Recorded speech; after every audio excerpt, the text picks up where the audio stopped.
Idul Adha itu dari kata id itu kembali banyak nikmat atau terulangnya nikmat-nikmat yang diberikan oleh Allah Subhanahu wa taala. Kemudian Al-Adha ini banyak yang mengatakan terkait dengan ibadah penyembelihan kurban, disebut Idul Adha atau Idul Kurban.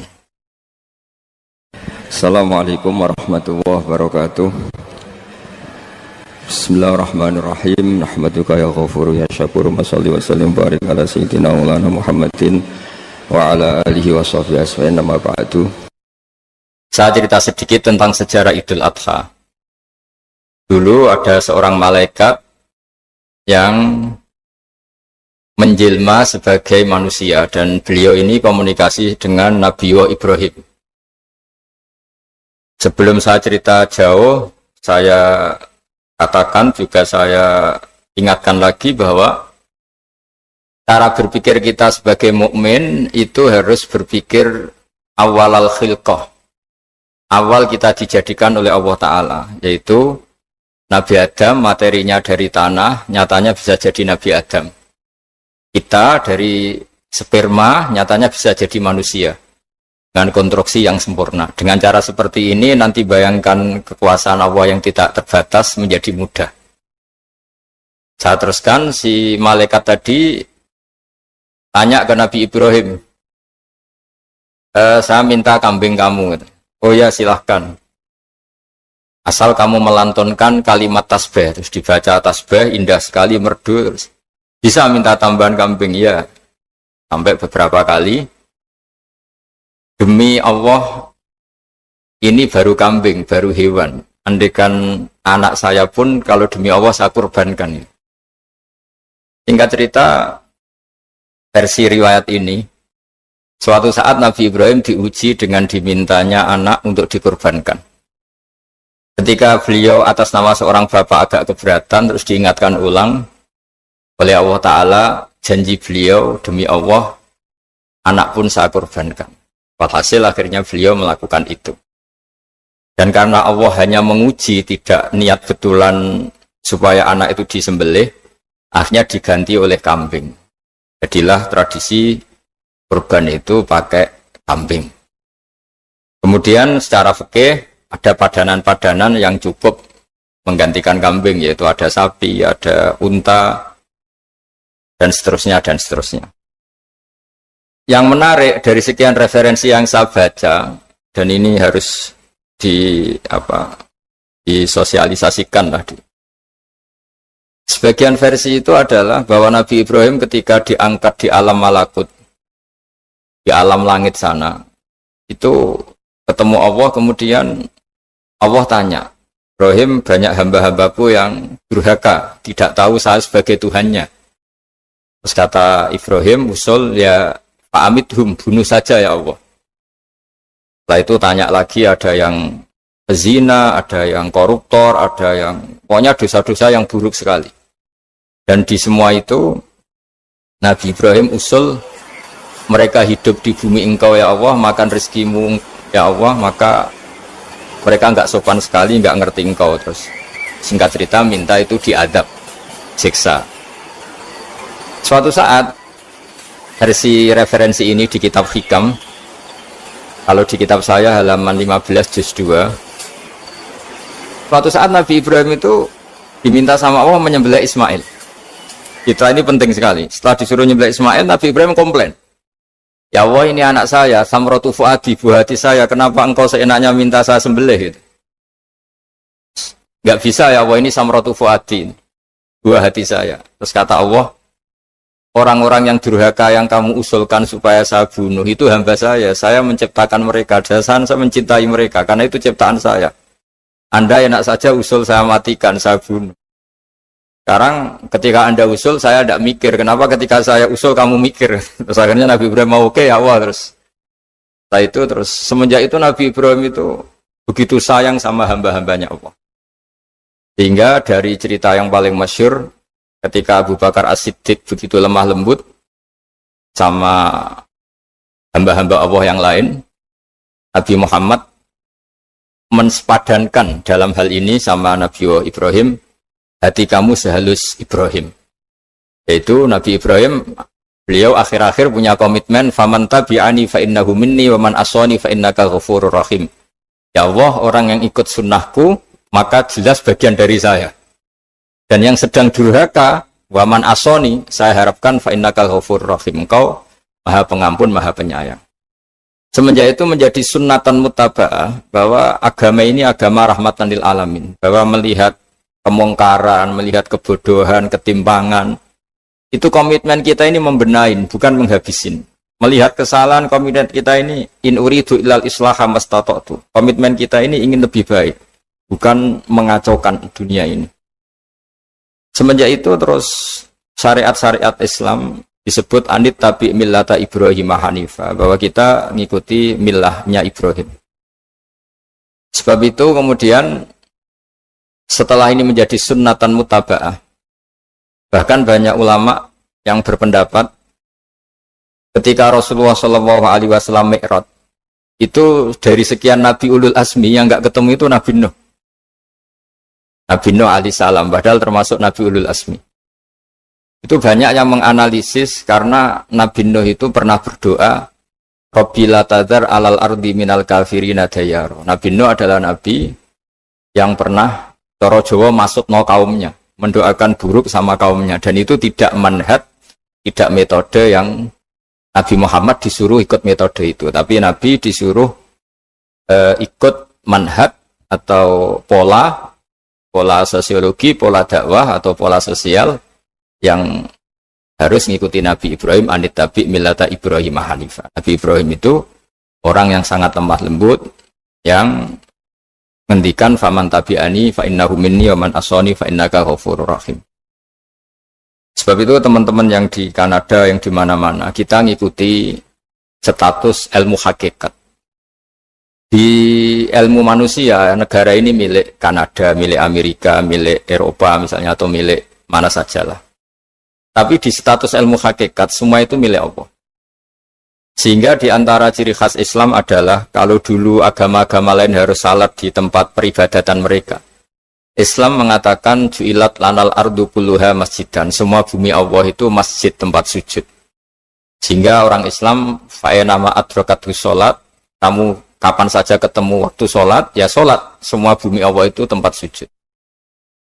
Sehingga suatu saat sahabat yang biasa siaha, biasa hidup di perantauan, Nabi memberi nasihat, al-bilad biladullah wal ibad ibadullah, fahaitsuma asabta khairan fa'akim. Semua negara itu milik Allah, semua hamba dimanapun juga hamba Allah. Kamu di mana saja mendapatkan kebaikan, ya silahkan berdomisili di situ.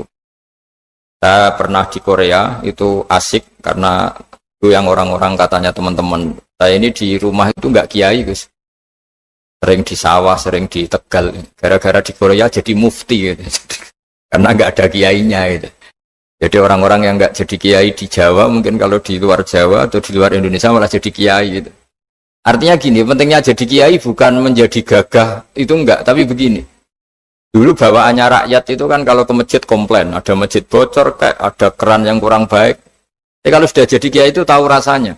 Betapa nata masjid itu susah, ngelola masjid itu susah, nyari imam itu juga susah, melanggengkan jamaah juga susah. Jadi pentingnya jadi kiai itu bukan gagah-gagahan jadi imam, tapi bertanggung jawab atas proses yang berjalan. Hingga dulu di antara nasihat bapak saya, bapak itu termasuk orang yang nggak suka sama orang tawadhu, orang yang sopan. Dulu saya juga iskal itu janggal.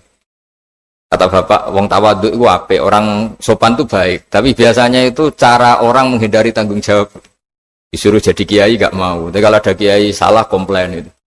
Disuruh jadi menteri nggak mau. Kalau ada menteri salah komplain itu. Disuruh jadi apa nggak mau. Kesannya tawadhu, tapi sebenarnya hanya menghindari tanggung jawab. Disuruh pidato nggak mau. Disuruh jadi MC nggak mau. Tapi kalau ada orang salah komplain itu. Jika kata bapak tawadhu itu baik, asal tawadhu betul. Gitu. Tapi kebanyakan nggak, tawadhu itu menghindari tanggung jawab sambil cari salahnya orang lain. Nah ini yang tawadhu yang akhirnya kurang baik. Nah teruskan, jadi Nabi Ibrahim ini panutan yang luar biasa. Beliau adalah orang yang alami sekian proses sosial yang akhirnya diakui sebagai Khalilur Rahman, orang yang sangat dicintai Allah Ta'ala. Di antara sebab dicintainya Nabi Ibrahim adalah seperti yang dialami Nabi Adam.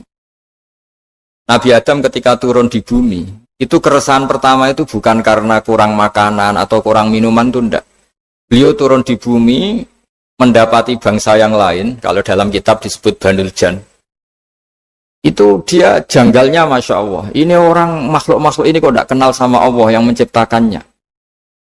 Kan aneh ya kalau kita hidup di Kanada terus nggak tahu PM-nya siapa, Perdana Menterinya siapa, kita hidup di Indonesia nggak tahu presidennya siapa.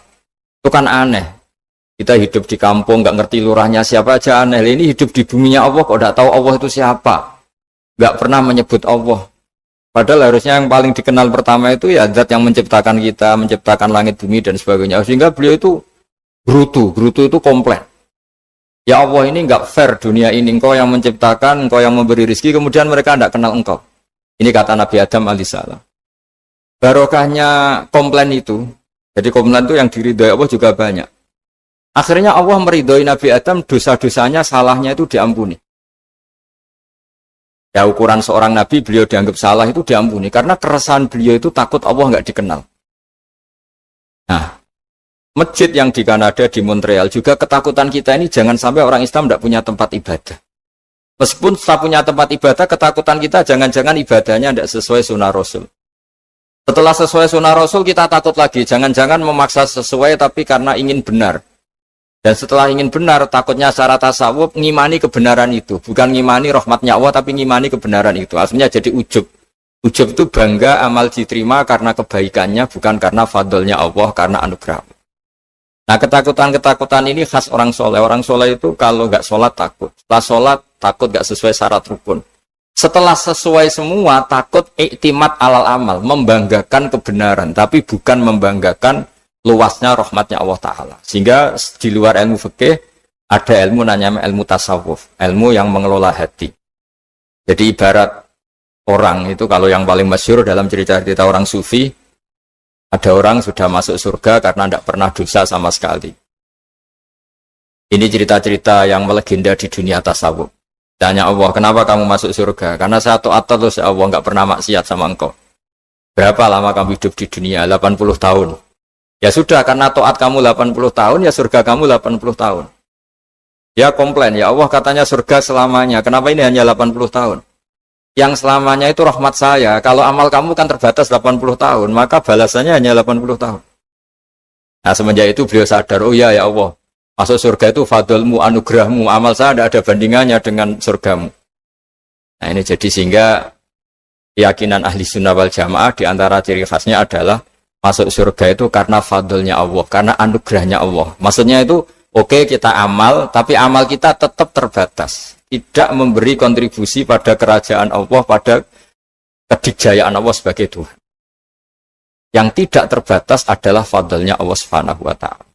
Nah, keresahan-keresahan ini kemudian yang diwariskan oleh para nabi ke ulama-ulama. Di keresahannya ulama itu mirip-mirip keresahan nabi. Nabi dulu itu sampai dakwah, sampai sosialisasi kebenaran itu takut Allah itu la yuzkaru fi mulki, Allah tidak disebut, tidak menjadi aktor. Kan tidak fair kita misalnya nempat di negara orang terus nggak tahu duta besarnya siapa, terus kalau ngurus paspor di mana, ngurus visa di mana. Ini sama, kita hambanya Allah tapi nggak pernah ngurus status kehambaannya. Harusnya kita ngurus status kehambaan kita dengan sholat, berarti kehambaan kita hidup. Dan baca tasbih berarti kehambaan kita hidup. Makanya dalam sebuah ayat disebutkan masuk surga itu gampang, yang susah itu kamu masuk status kehambaan itu.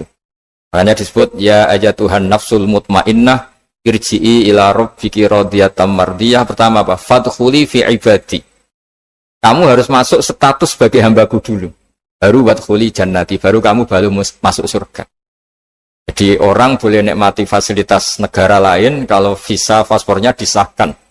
Orang boleh masuk surga kalau status kehambaannya disahkan oleh Allah Subhanahu wa Ta'ala. Nah, lalu status kehambaan itu dimulai dari mana? Secara fisik kita sujud. Anggota tubuh yang begitu terhormat, namanya kepala, kita tundukkan kepada Allah Ta'ala. Hati kita, akal kita yang ingin menguasai dunia misalnya, ambisi itu kita kalahkan untuk hanya tunduk kepada aturan-aturan Allah Subhanahu wa Ta'ala. kekhawatiran kita akan menghadapi alam akhirat. Nah, ini yang penting. Nanti setelah kita mati kayak apa, jadi debu, jadi tanah, lalu bangkit kita gimana? Sebagaimana mukadimah saya, ingatlah an-nas'atil ula. Ingatlah penciptaan pertama, bahwa Allah punya reputasi menciptakan Nabi Adam dari tanah, dan di tubuh Nabi Adam itu tersimpan calon generasi berikutnya ila yaumil qiyamah. Kayak apa susahnya bikin Nabi Adam kalau andikan kita boleh berpikir. Bikin satu master manusia yang akan melahirkan manusia seluruh dunia. Ibaratnya chipnya itu sudah ada di punggung Nabi Adam. Dan itu materinya dari tanah. Dengan berpikir gitu, maka ketika kita meninggal, sudah jadi tanah, kembali lagi jadi manusia adalah hal yang mudah. Karena Allah punya reputasi menciptakan manusia super, yaitu Nabi Adam dari tanah. Jika setiap kali kita iskal janggal terhadap kekuasaan Allah, kata Allah Ta'ala, Qul yuhihalladzi ansha'aha awwala marrah. Kalau kamu janggal terhadap kemampuan saya, kemampuan kami menghidupkan tulang belulang yang sudah rapuh, sudah hancur, maka ingatlah reputasi saya, kata Allah, reputasi kami menciptakan Adam dari tanah. Ya, para nabi itu, ini semoga teman-teman yang di Kanaja masih ingat betul iman yang dilatih para guru kita di Jawa, di Indonesia. Para nabi itu saking imannya sama Allah, itu tidak ada, sampai kasarnya itu nggak tahu bedanya antara hal itu masuk akal maupun tidak. Saya beri contoh begini, kalau dalam ilmu tauhid, dan ini harus kita latih terus sampai ketemu Allah Ta'ala. Ketika telur jadi ayam, itu sebetulnya itu kita juga tidak ikut mampu bikin telur jadi ayam. Tapi berhubung sering terjadi, kita bilang telur jadi ayam itu mungkin. Mungkin itu ya mungkin sering terjadi. Padahal sering terjadi ini juga tidak yang jenis kita ikut berkontribusi. Lalu ketika sering terjadi ini kita bilang itu mungkin. Padahal saat kita bilang mungkin, juga hakikatnya kita tidak ikut menciptakan telur menjadi ayam. Lalu karena seringnya telur jadi ayam, kita bilang telur jadi ayam itu mungkin. Mungkin itu tidak muhal. Begitu juga bebijian, nanti jadi pohon besar yang rindang, yang berbuah, kita katakan mungkin. Kenapa kita katakan mungkin? Karena itu sering terjadi. Toh kita pun tidak ikut menciptakan biji jadi pohon besar, telur jadi ayam. Artinya apa? Zaman sesuatu itu sering terjadi, kita pun sebetulnya tidak pernah ikut menciptakan. Hanya menyaksikan sering, terus kita bilang itu mungkin. Tapi kita tidak memberi kontribusi sama sekali. Semua itu karena kudrohnya Allah, kemampuan Allah. Lalu ketika ada orang yang bilang, batu ini bisa melahirkan onta. Kita bilang, muhal, batu itu tidak mungkin melahirkan onta. Tapi kalau seorang nabi itu nggak tahu bedanya antara batu melahirkan unta dengan indukan unta melahirkan unta. Karena nabi-nabi itu makomnya sudah sangat tinggi. Ketika unta induk melahirkan unta juga tidak atas kemampuan unta induk. Unta induk tidak punya kemampuan menciptakan unta. Juga karena kudrohnya Allah Ta'ala. Sehingga kalau batu mengeluarkan unta juga mungkin kalau Allah menghendaki. Hingga ketika Nabi Soleh diminta kaumnya, apa bukti engkau nabi? Tunjukkan ayat. Kalau engkau nabi, yang kamu minta apa? Seekor onta keluar dari batu besar ini. Nabi Soleh dengan entengnya berdoa sama Allah dan keluarlah onta keluar dari batu. Nah itu makom yang paling tinggi. Makom paling tinggi itu kita mendudukkan Allah sebagai zat yang tidak terbatas kudrohnya. Hingga para nabi itu terus punya mukjizat. Nah mukjizat itu untuk mengingatkan ulang bahwa Allah itu tidak terbatas kemampuannya. Bagaimana unta keluar dari batu besar zaman Nabi Soleh, zaman Nabi Muhammad air keluar dari jemarinya Rasulullah SAW, Nabi Ibrahim dibakar tidak mempan, tetap sehat, tetap bugar. Karena semua ini sebagai bukti bahwa kudrohnya Allah tidak terbatas. Nah, iman-iman seperti ini harus kita jaga. Apapun rasionalitas kita, dan meskipun kita selalu rasional, tetap menyisakan iman bahwa kudroh Allah itu tidak terbatas. Sehingga ketika ada cerita kematian orang soleh itu ditangisi langit dan bumi, kita tidak usah iskal, tidak usah janggal, masa bumi bisa menangis? Karena kita yang sekarang bisa nangis adalah materinya dari tanah, materinya dari bumi. Terus iman ini kita jaga sehingga kalau kita yasinan, Masih ingat Allah kalau mengingatkan kudrohnya yang tidak terbatas, manusia disuruh ingat qul yuhyihal ladzi ansha'aha awwala marrah.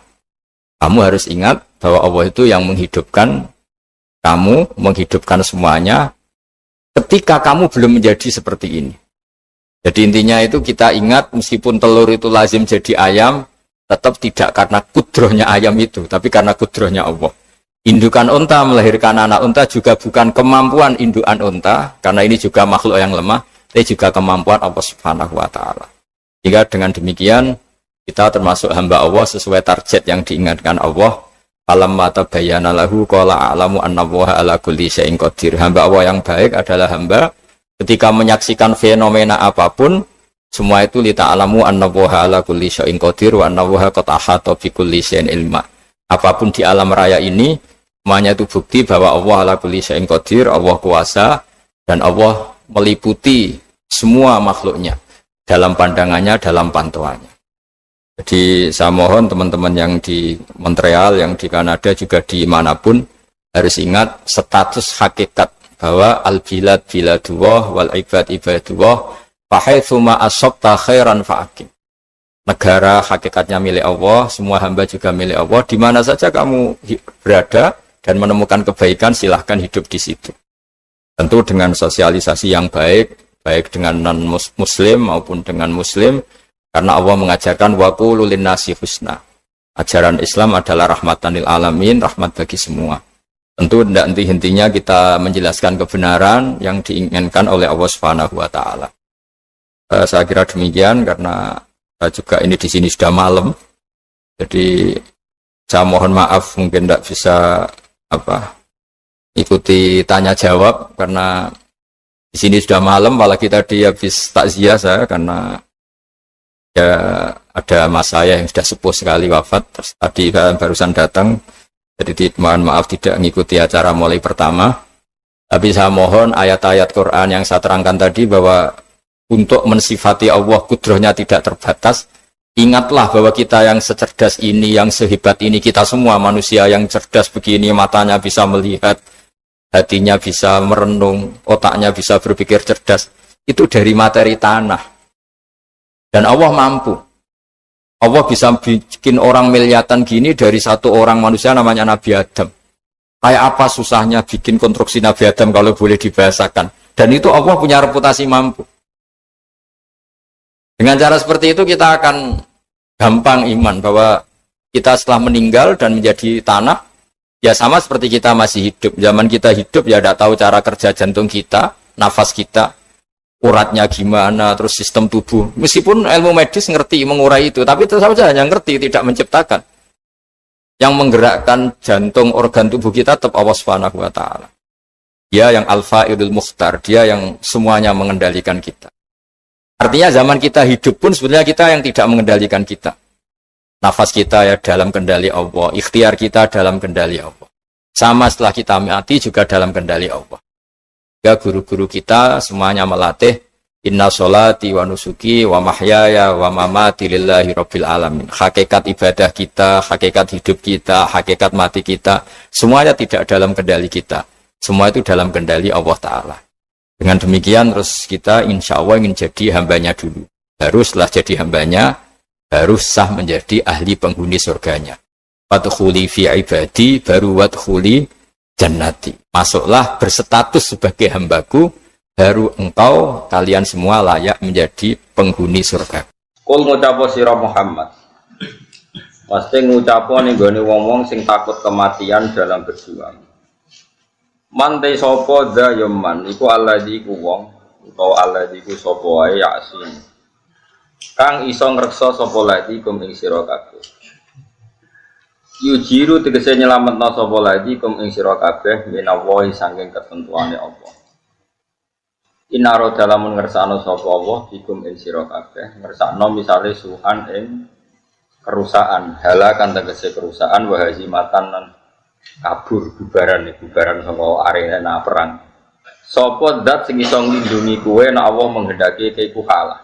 Au yusibukum utawa mekenakno sapa Allah kum ing sira kabeh bisuin kelawan to elek.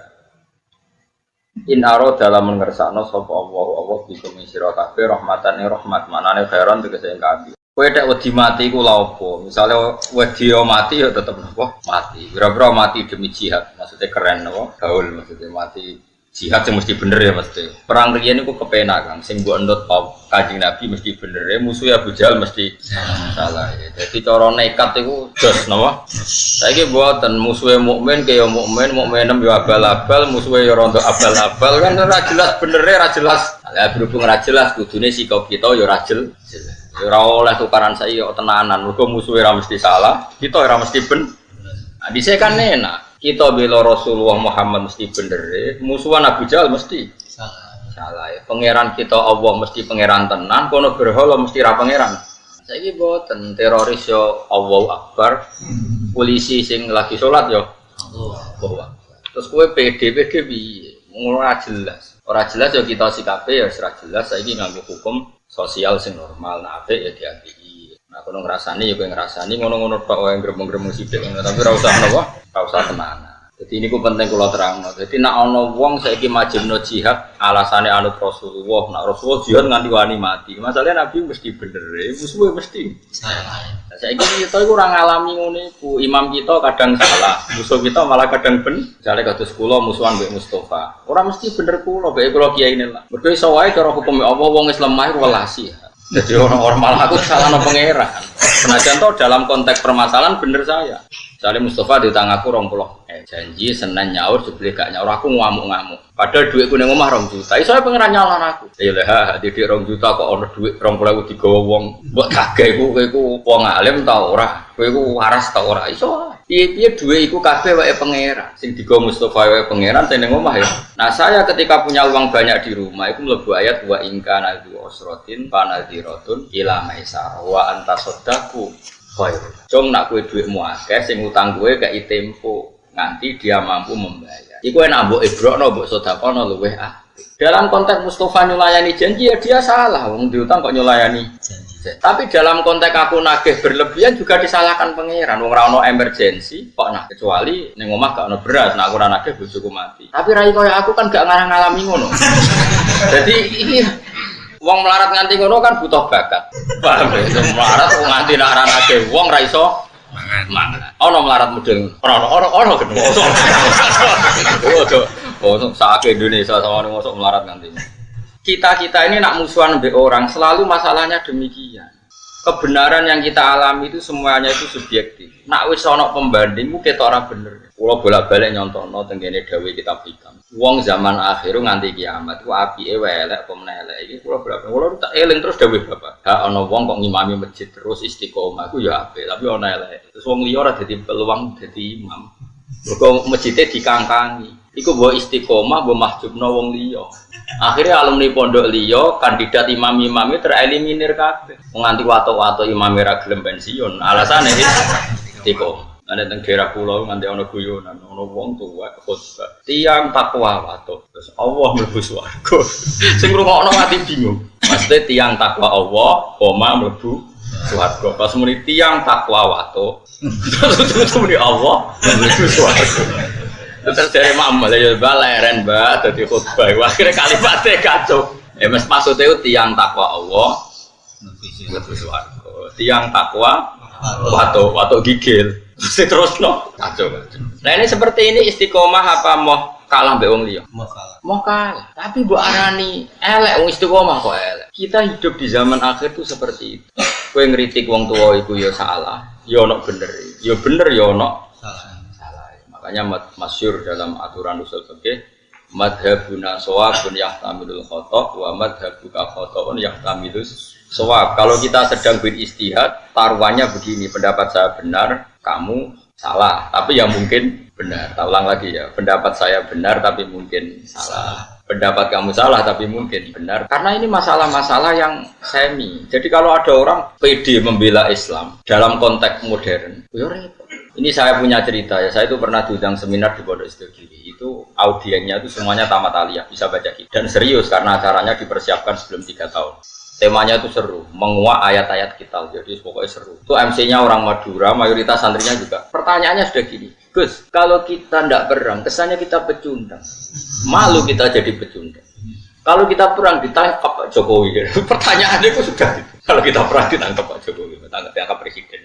Dan itu pertanyaan laten karena ada ayat-ayat kita. Untung mereka semuanya ahlul ilm sehingga tidak main perang karena semuanya mereka ahlul ilm. Terus tak tanya, perang yang seperti itu wani mati itu konteksnya apa? Kalau konteks Rasulullah mesti benarnya kamu bela, Bujal mesti salahnya kamu musuhi. Ini nggak masalah kita mati. Ini iskariman aumut.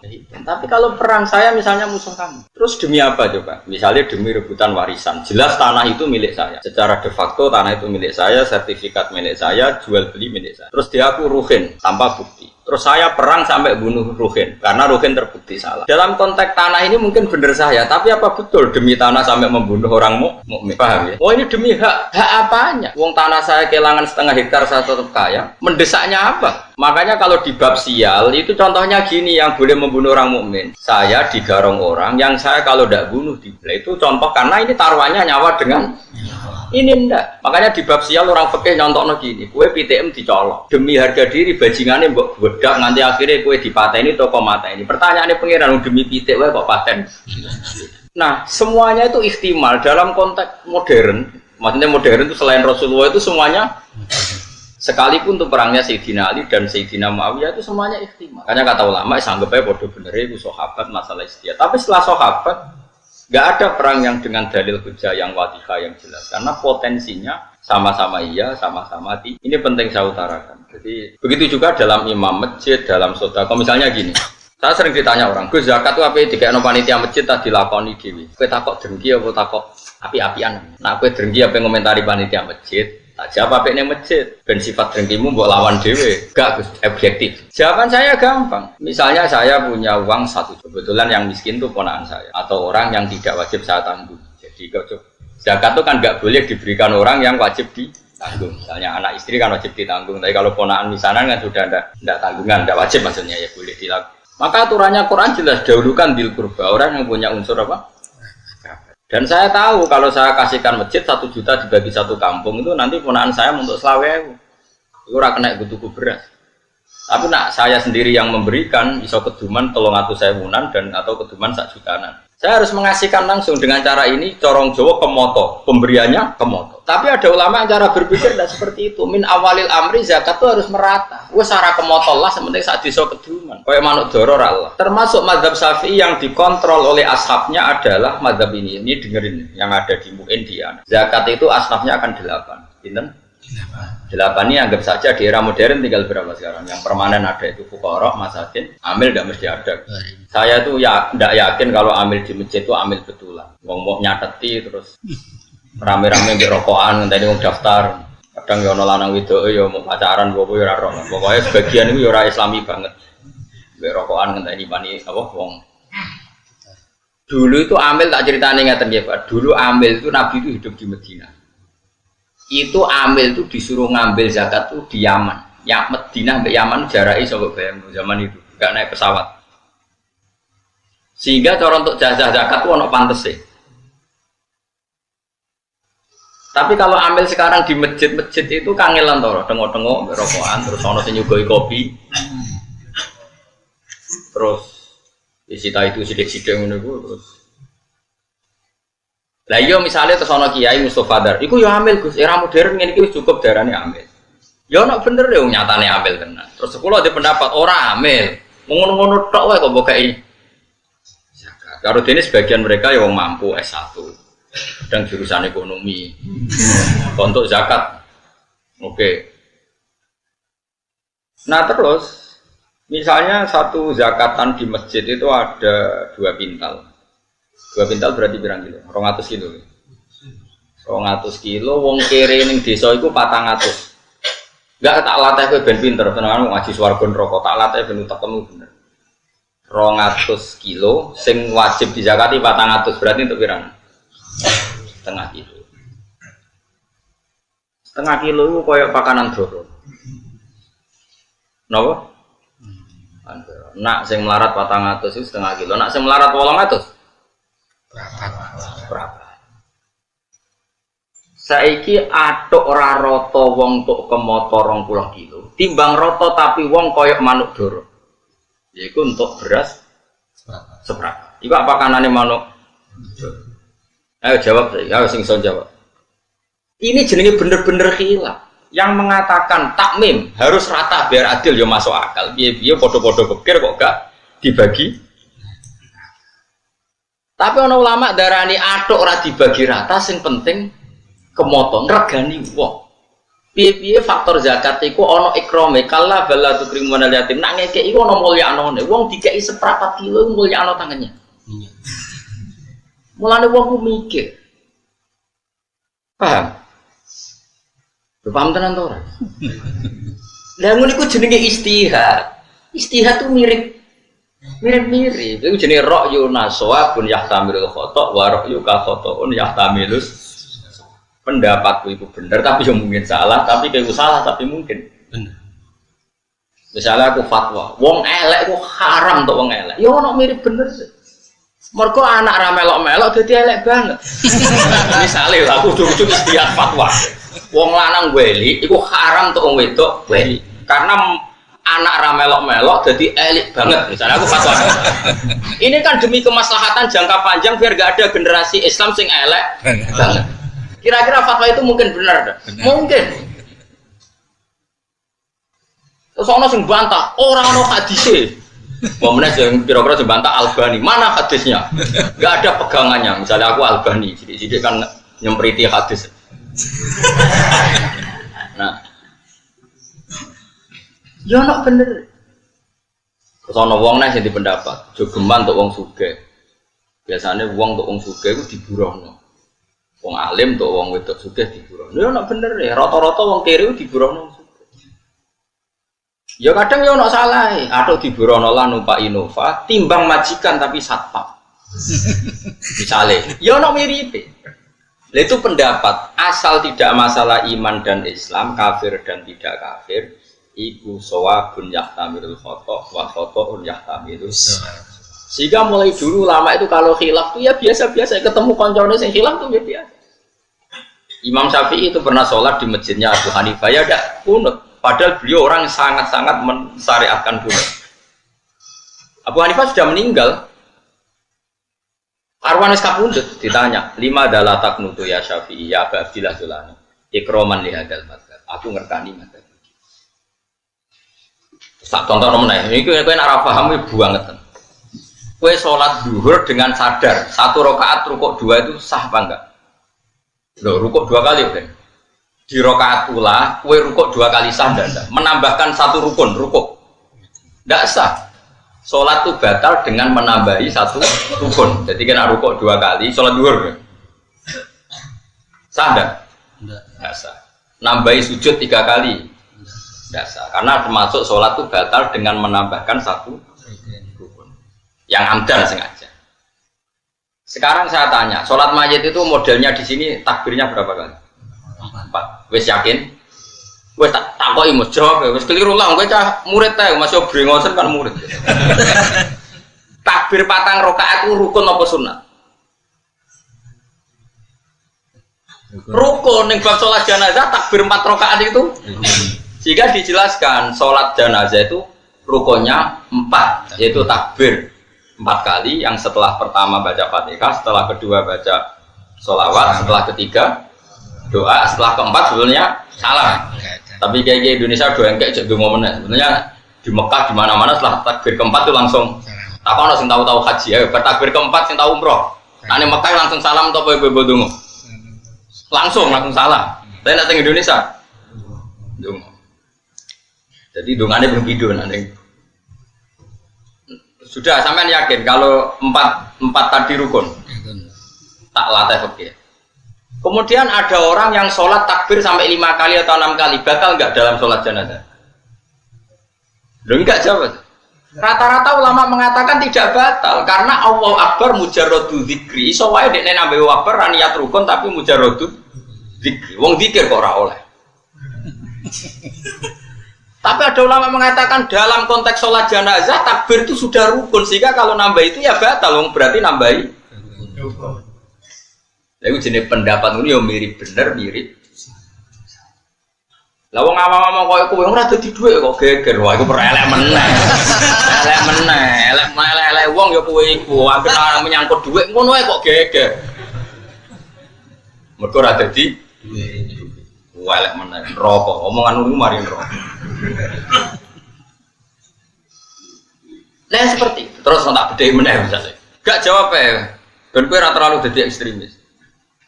Kowe salat maghrib atau salat Isya atau sholat apa saja.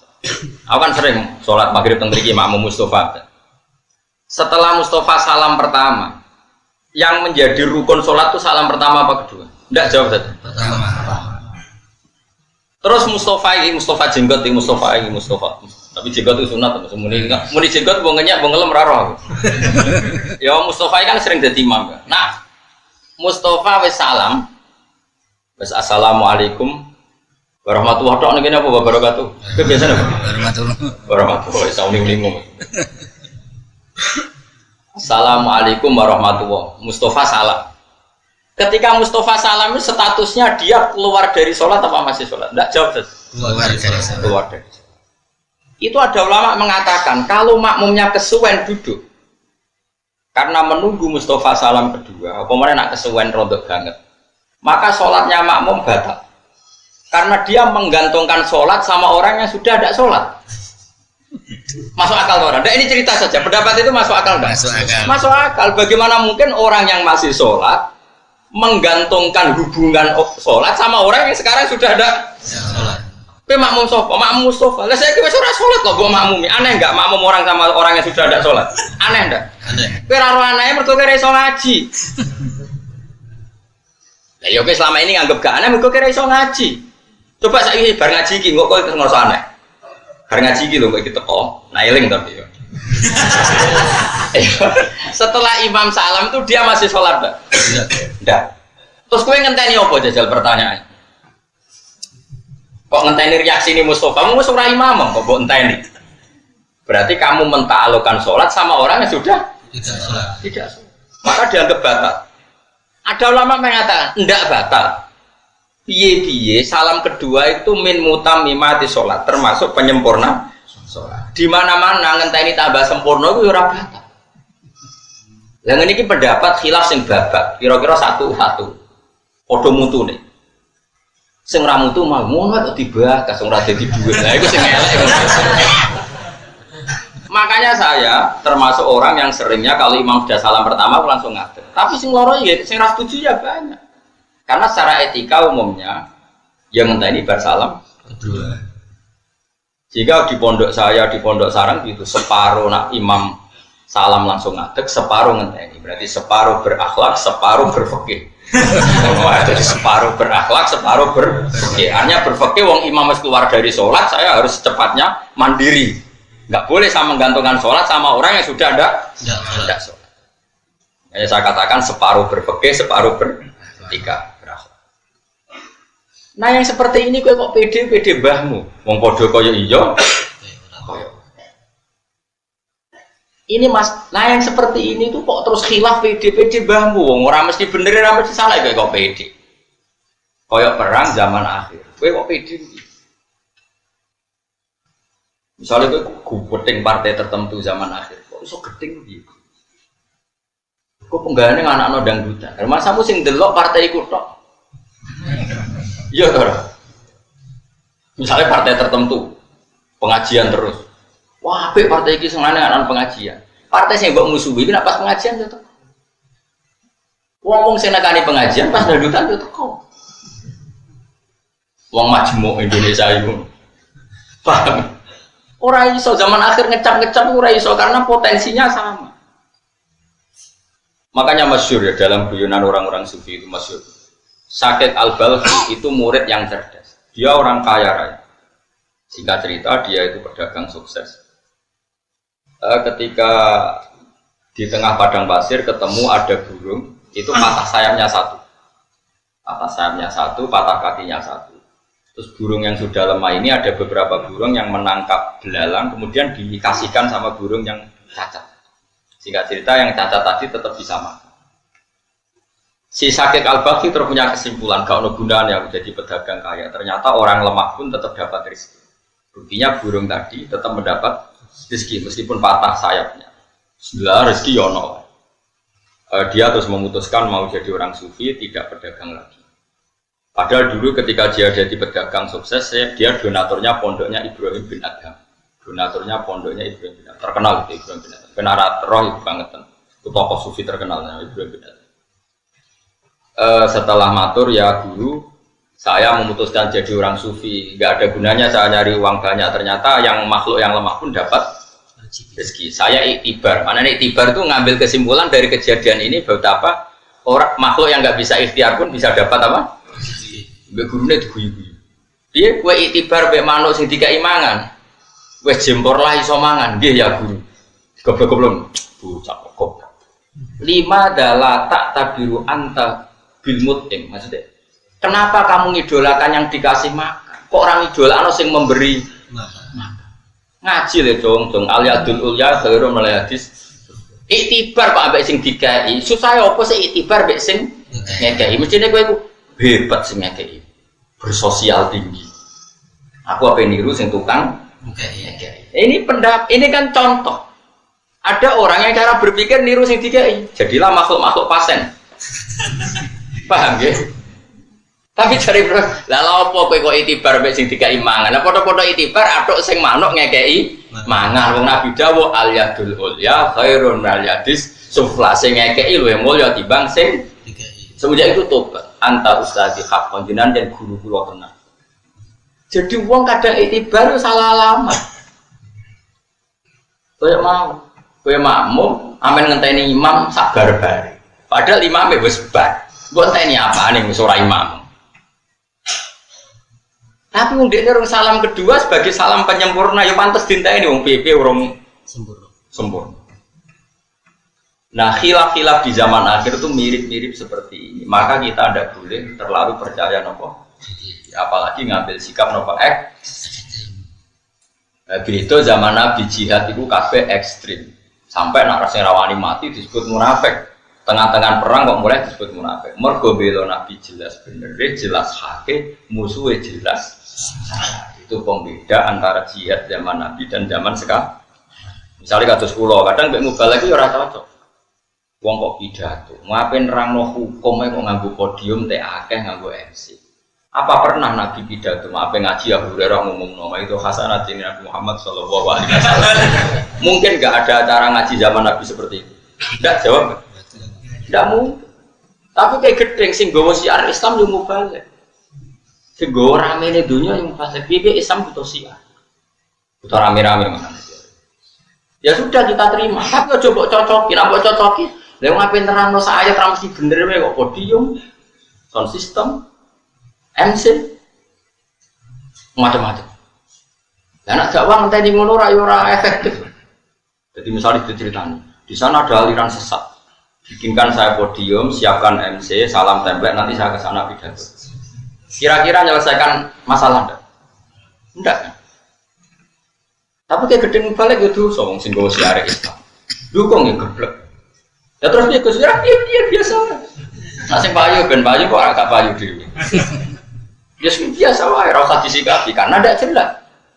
Lah saya mohon sekali zaman akhir itu perkhilafan itu seperti itu. Ra'yun aswabun yahtamilul khata' wa ra'yun khata'un yahtamilul shawab. Jadi pendapat saya taruhan dasarnya benar tapi mungkin salah. Tapi pendapat kamu salah tapi ya mungkin. Itu khilaf zaman Nabi. Nabi mesti bener, wong kafir mesti salah. Itu eling-eling. Artinya ayat-ayat seperti ini yang mengkritik lari dari perang, yang mengkritik pecundang enggak berani perang. Itu dalam konteks jihad sing dibela iku mesti hak, musuhnya mesti batil, itu mesti sah. Eling-eling. Jadi konteksnya pasti seperti itu. Paham ya? Orang dasar ayat iki terus gue perang. Merangi sapa? Kabeh yo Islam, kabeh yo salat. Kabeh sedulur. Antara Gus Ipul kabeh sedulur, kabeh makmur. Tapi yo mboten slogan kampanye mboten. Intinya pokoknya kalau suwun sangat ya ayat-ayat yang tentang tegas kita itu ayat-ayat yang konteksnya kita mesti benar, musuh kita mesti salah. Paham gini wapas nak gue salah paham. Wala jiduna lan ora metu sapa wong akeh lagu maring wong akeh midina sangilane Allah liyane Allah walian ing penolong. Yan fa'u kang manfaati sapa wali kumeng wong akeh wala nasira lan ora sing nulungi. Ya fa'u kang nolak sapa nasir adurra ing bahaya anu saking wong. Kaya alamun teman-teman pirsa sapa Allah al-mu'awwiqina ing wong sing ngendon-ngendoni kabeh musabbitina sing ngendon-ngendoni kabeh. Makanya kalau suwun jenengan hubungan sama suami istri juga gitu. Kalau tuh diwaneni wong wedok iku aja pede-pede banget kayak bener. Kadang cerewete iku ya bener. Ya duit 20.000 digo rokok mek ngopi. Ora go tuku beras. Nek gak ono sing cerewet ta yo kacau secara ekonomi. Tapi wong wis melarat ora oleh di hiburan rokok ngopi ngono nak stres malah. Ya dadi sebagai kita sukut ngono ana khilaf ngono niku kita. Kulo sering dilapori wong kula kiai. Gus, niku lho kandhani wong dhuwit 20.000 ora go tuku beras malah go tuku rokok. Nah, jare sing lanang jape enak. Lah ya Gus kula niku santri zina rawani dan bukan rawani hiburan rokok jenengan haram kok. Nah kula stres malah re. Iku kan yo koyo bener koyo.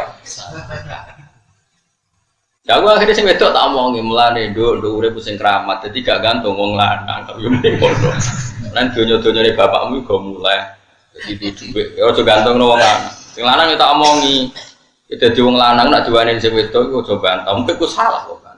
Ora Gus, atok kula siap menang syaratnya tetep oleh rokok kopi. Ya alasane ngono. Ngomong sugih iku hiburane saged di toko, di mobil, di hiburan rokok be ngopi kok ora oleh. Bar. Kalau cek eling betul, kalau dikenangan elek tenan. MUI fatwa ngaramno rokok. Masyhur. Wong ditamoni kiai loro wis mati tuwek. Iku ngono. Gus pokoke kula tanglet jenengan jenengan jawab terus kula samina wae. Kula niku kiai, hiburan kula rokok pojok langgar nak dalu. Iku di grup rokok pojok langgar. Kok nak tapi pentek diusep-usepno. Tembok pokoke ngono iku lara rapi ora nganggo asbak hiburane. Ya alasan kula niku kiai. Demenan yo ora pantes gak biskop ra. Hiburan kula yo di grup rokok ning pojok. Musala. Lha iku nak haram pisan wis gak duwe. Mosok jenengan cek ngaramno. Dadi takok tapi takok tapi giring. Aku yang wis kanggo kowe gak haram. Wah, anggere wong diceritani umum iku salah, cara Gus Batak haram. Terus nyalano MUI, padahal kula nggih setuju wae pendapat MUI. Setuju muni haram. Maksudnya pancen pantese MUI ya muni haram. Pantese wong iku ya muni haram. Kan padha ora roh cara Allah piye kan padha ora roh. Kok menduga? Nah, khilaf seperti ini tuh gak oleh wong percaya diri itu udah. Waktu kalian ngomong ini, sholat itu wajib madhep Ka'bah. Yo keliru kan. Sholat wajib madhep Ka'bah itu dalam konteks tertentu, kondisi tertentu, yaitu nak sholatem ning jero Masjid Haram. Nak di luar Masjid Haram mau wajib madhep bentuk Masjid Haram. Malah nak di luar tanah haram cukup madhep kawasan tanah haram. Ora perlu persis ambane Ka'bah. Umpamane Indonesia wajib persis ambane Ka'bah berarti luas masjid wajib 16 meter. Mergo ambane Ka'bah iku 16 meter. Artinya nak masjid 20 meter mesti ono sing ora madhep Ka'bah kecuali berbentuk cekung. Paham ya? Ngono kok ora iso. Ngono kiblat dadi lurusno, masjid kenceng-kenceng sofe dadi rubah. Jadi alasane GPS salah cara ya malah sik. Ora falak kak raku. Aku ngaji lagi pirang tahun lagi ya gerem. Aku ngaji mulai cilik. Jadi madhep Ka'bah itu wajib ainul Ka'bah nak kowe dekat Ka'bah. Ya ning jero masjid. Nah di luar itu cukup masjid. Di luar itu cukup kawasan tanah haram. Mulane istilah Quran fawali wajhaka syatrul masjidil haram ora satrul Ka'bah. Kok apa wis pirsa umpama satrul Ka'bah luasnya 16 meter berarti masjid luasnya wajib 16 meter. Sekali lepas dari 16 meter mesti melengkung. Kip sofi lho kok bener lah, asal luasnya 20 meter. Tetap melingkar. Karena sing tepak 16 meter ya sing tepak nanti wariku. Kali sekian negara waduh Mesir kan. Tambah jauh kan tambah melingkari. Tapi nek ana sing nertibno kiblat yo keben nganggo ijtihad. Yo oleh kula yo setuju. Ben di kegiatan. Wong pancen tugase ngono. Lah kula sebagai ulama tugase yo gawe gampang. Ngringati ngulon yo sak kok repot to. Terus sekarang masalah madhep. Imam Syafi'i ngukur madhep itu dodo. Salat itu wajib madhep kulon, madhep kiblat.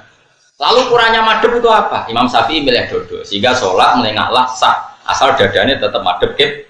Ulama lain milih rai. Sing jenenge adep-adepan bahasa Arabe muwajah. Muwajah sangka kata wajhun. Berarti ukurannya adep-adepan rai. Berarti kena melengak. Gak sah. Berarti pas melengak berarti gak madhep Ka'bah. Ya padha masuk akal. Sitok ngukur dodo, sitok ngukur. Iku jenenge khilaf. Padha-padha mungkin bener. Rai ana mungkin bener. Piye bahasa Arabe muwajah. Muwajah yo madhep sangka kata wajhun. Misalnya kalau ini aku adep-adepan Mbak Mustafa, terus kalau melengos, wong darani cek madep to. Ya jawab ya. Yo ora lek kang melengos kok. Kita Gus Bak gak seneng Mbak Mustafa, ketemu melengos. Enggak aku darani madep to. Madep. Yo boten darani melengos kok. Kira-kira Imam Malik cara pandang yo ora darani madep. Ya saya ini kan segaris dengan Mustafa. Terus tapi wajah saya melengos, ketok benci. Orang mengomentari gimana? Kira-kira Gus Bah itu benci sama Mustafa, punya pas ketemu itu melengos, tidak menghadap. Corong Jawa gak madep. Ya, dan itu kalimat itu sah, ada yang komentar gitu sah, sah. Tapi ada orang yang jauh dari sana, yus ngerti aku melengos ini, ditakoi. Gus Bah ning ndi, ngarepe Mustafa. Cek melengos si orang. Berarti angger wong madep ngulon mbek dadane ya ngarepe Ka'bah, ya wis sah ngono itu. Bener gak kalimat itu? Nah yang seperti ini bener-bener khilaf kayak iya, kayak tidak. Dan yang keliru masih ngomong ngono kok dibakar. Terus untuk opo? Marka. Nah, mazhab kita itu ngukure dodo, sehingga kita tidak pernah membatalkan sholat wong sing play. Nah, asal dadane tetap menghadap.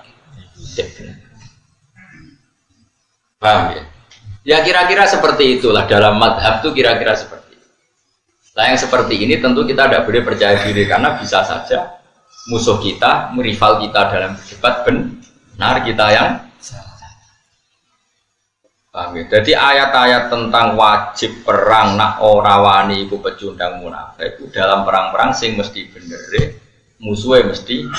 Kira-kira kalau Indonesia zaman jajah Belanda, dijajah Belanda Jepang itu kalau kita tidak berani perang pasti pecundang. Islondo penjajah kafir bisa, Jepang wis penjajah kafir bisa. Umpama Indonesia dijajah Arab Saudi kita ya bingung. Kita istighosah Arab Saudi ya istighosah. Ini sholat hajat ben menang, kono sholat hajat ben menang. Nah aku misalnya jadi ulama takut ya bingung. Gus bela sopo, wong ora roh. Untuk sing nyerang Londo be Jepang. Lihat umpama Indonesia diserang Arab Saudi. Kene diimami Masjid Istiqlal Arab Saudi dipimpin Sukses. Bingung enggak? Kono wae perang itu balik kene yo kono salat hajat kene yo salat bingung gak misalnya ora bingung ya wong ngawur mesti bingung kok ora pantese kan bingung apa makanya mikir urip iku mikir mlane jadi kalau suwun malih jadi hal-hal yang tegas itu ya dalam hal-hal sing tegas salahe tegas bener ya tapi nek ora tegas ya kowe sikape ra perlu jelas. Kok malah di komentari, ya itu sikapnya enggak jelas. Kalau enggak perlu jelas, ya enggak perlu jelas. Al halal itu bayinun, halal ya jelas wal haramu. Tapi ono kata-kata wa bainahuma umurun mustamiyah. Tapi ono sing kaya iya, kaya ora. Lah nek kaya iya kaya ora ya hukume ya ora jelas. Kula nyontono bolak-balik kaya ono rondo ayu ning pojok desa iku ya hukume ora jelas.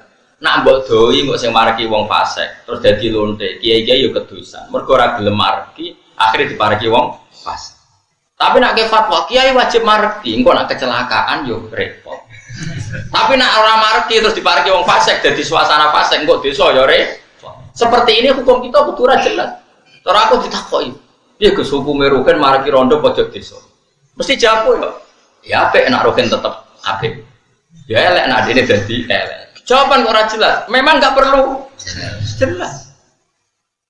Misalnya kiai gak gelem ngurusi terus diurusi wong fasik, kampung rusak enggak jadi suasana fasik. Rusak. Tapi nak diurusi ruhin kan. Ayo ngaji Aqidatul Awam yo kok ngarep, sing ayu kon kok ngarep. Paling kan ngono-ngono tok. Kan zina mesti rawani itu wong kiai yo. Umpama kubel to yo terus tak wayo gelem. Kan mesti ngono-ngono tok. Memang enggak ada solusinya yang seperti ini itu mustabiah. Nak ndelok dekne aset umat ya kudu mbok bina. Tapi nak ndelok dadi asal usule rawan maksiat, yo rawan maksiat. Tentu kita ini yo potensi ngajak apik, yo potensi ngajak. Maka hukumnya juga enggak jelas karena kita sama-sama potensi. Solusinya gimana? Gampang sebenarnya kalau kita orang waras itu gampang. Ruhin ape rono ngajak mahram. Misalnya ponakane tambahi. Pokoknya mahrame. Tapi kan kadang kiai ora gelem kan gak asik. Gak apa kok ngajak wong. Sajane ana carane, cara gelem iku ana. Makanya Nabi dawuh, "Dong, nek ana rondo, kowe nak ndakwahi aja geman wong lanang mlebu wong wedok dhewean kecuali ngajak kon." Masalahnya dia seneng ngajak kanca tak dhewean. Misale santri wong ayu. Dhewean lha ya kiai muni dhewean. Tapi nak dhewean kan mlebu layak luwana rajulun bim raat. Orang itu enggak boleh persep. Ya tapi hukum ora perlu jelas karena mirip iya mirip. Nah, sekarang orang itu serangane takok. Hukum kudu tegas, hukum enggak tegas. Ya tegas nak tegas halal, ya tegas haram tapi ini masalah wa bainahuma umurun. Di antara halal haram ada yang mirip halal, mirip. Ya hukumnya ya enggak tegas. Kayak piye hukumnya jadi bupati di Indonesia? Hukumnya ya ora tegas. Nak ndelok iso gawe perda sing anti prostitusi, anti minuman keras. Koyo dadi bupati iku wajib. Ben iso ngatur perda sing untungno Tapi nak didelok nggon fitnah, nggon suap, nggon korupsi, koyo haram. Kok awal-awal nglakoni awal sarana duwe sarana hak. Mulane ora usah jawab tegas. Pokoke yang dadi bupati mesti elek. Goblok to berarti iso ngaji. Mesti apik kok ora roh buktine tangkep KPK piro. Nah, coba ya kudu koyo aku. Hukumnya piye, Gus? Hukumnya piye? Delok perkembangan. Hukumnya piye? Ya hukumnya piye delok perkembangan. Hukum kok delok perkembangan. Ono nek fikih, ya ono iki tak mulai. Jadi enggak ada ono ya ono iki tak mulai fatwa hukum melihat apa? Berkembang. Ya karena masalah ini enggak bisa dijawab kan yang bisa jawab waktu. Paham ya? Eling-eling ojo geman ben nuntut hukum tegas. Wong Rasulullah mawon ngendikan wa bainahuma umurun mustaqim. Pun kula terus. Terus kula ngaji niki tok pantes-pantese bodoh kan. Ajane kula iku yo teko ngaji ning kene yo do, tamu kula tesih kathah. Tapi kula ra mulang sampean yo do. Muaya mulang kok ora mulang. Jadi separuh dolim, separuh soleh niki. Kula sering ditamu kotok, maksudnya iku fanatik kula. Bang Kulon ini di tamu Papua itu seminggu juga ngaji. Tapi aku pengen ngaji, tante ini. Jadi kiai zaman akhir itu kalau dawuh kamu zaman akhir itu wong sing api elek pemenang. Elek, gak ada pilihan. Sudah. Tapi ini sampai sudah luar biasa kondisi seperti ini sudah luar biasa. Yang ketika kanjeng Nabi itu wong nyekel agama di zaman akhir itu al covid halal jam, koyo wong nyekel wowo. Ngelola wowo itu angel barat. Mbok tinggal mati, mergo nyalanya tidak serius. Mbok cekel panas, tapi mbok kowe nyakal digodhog banyu ra mateng. Dianggap adem dicekel. Kowe angel. Wa innahu kal qabit alal jamr. Tapi dawuh Nabi wa innalahu misla ajri khamsina minas sahabat. Dan bisa mengelola agama di zaman akhir itu dapat pahala 50 sahabat. Karena kowe misalnya nggih madrasah diniyah semangat, wong ku melayu. Bocah semangat urun tertib, tak saiki melayu. Nggih madrasah diniyah ada semangat bubar murid. Nah ora semangat yo lucu. Lucune iku teko ora apa-apa, ora teko ora apa-apa. Turu ora apa-apa, ora nggawa kitab yo ora apa-apa. Wong sing umum disipline ngono mlaku, bareng agama disiplin kok Bu. Iku koyo nyekel apa-apa wae mbok tenani yo ngono-ngono wae. Mbok sebul ora dadi api. Mbok barno. Mati. Aku mau zaman akhir di baro aku mati dikelola ya ora berkembang ngene-ngene tok. Apa kejo ngaji aku terus do dadi wali ketok ya do. Perkembangannya ya gini-gini. Ayo madrasah ning desa-desa umure ra wis 10 tahun, 20 tahun. Perkembangannya ya gitu-gitu. Udah sekolah raniat sering gak hadir. Jajal sekolah-sekolah umum. Hadir. Tutup gerbangnya gelem. Apa kuwarek aja melayu, sumpah. Sekolah madrasah. Terus karek malah balik kadung karek mulai. Mbok tenani bubar. Ya ta. Mbok baro kok sawangane gak profesional, kok lah kok gak. Ya tapi ku nasib agama zaman. Wis ditampa wae. Mulane agar madrasah mengkas-mengkis iku ciri khas ahli sunnah wal jamaah. Repot. Ning ndi yo ngono apa? Ning ndi yo. Ini umum nak sekolah karek itu wedi. Dihadapno BB itu wedi. Madrasah gak ngerti nak karek di sana sekolah. Ada guru tegas, terus ra sekolah. Paham? Iku wa innahu kal qabid ala jamro tapi wa inna lahu misla ajri khamsina napa minas soha. Orang yang ngelola zaman akhir, ngelola agama untuk ganjaran pinten 50. Wadzalika lillatil awan. Semua itu karena sangat sedikit yang bantu. Itu tadi. Saiki wali murid itu ditarik sekolah umum 1 bulan 50 itu muni murah. Madrasah ning desa kene tarikane piro sawono? Piro? Hah? Piro? 20.000 jare akeh. 5.000. Subhanallah. Saya nak sekolah umum tarik 50.000 jare murah. Madrasah 5.000 jare.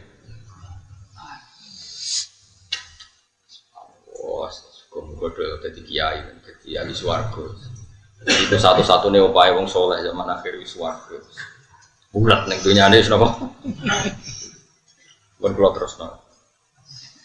Qad ya'lamu teman-teman pirsa sapa Allah al-mu'awwiqina ing pira-pira wong sing ngendon-ngendoni. Sabitina sing ngendon-ngendoni minggu saing sira kabeh.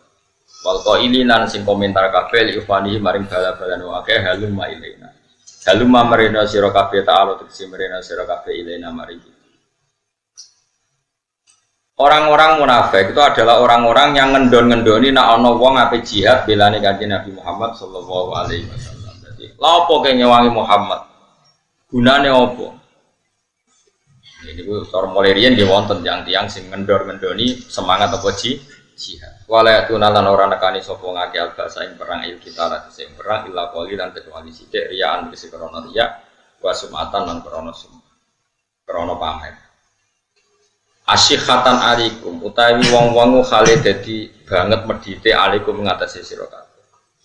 Wong-wong sing ra melok perang berarti medhit. Manane medhit tidak memberi kontribusi dirinya, hartanya untuk bela Islam.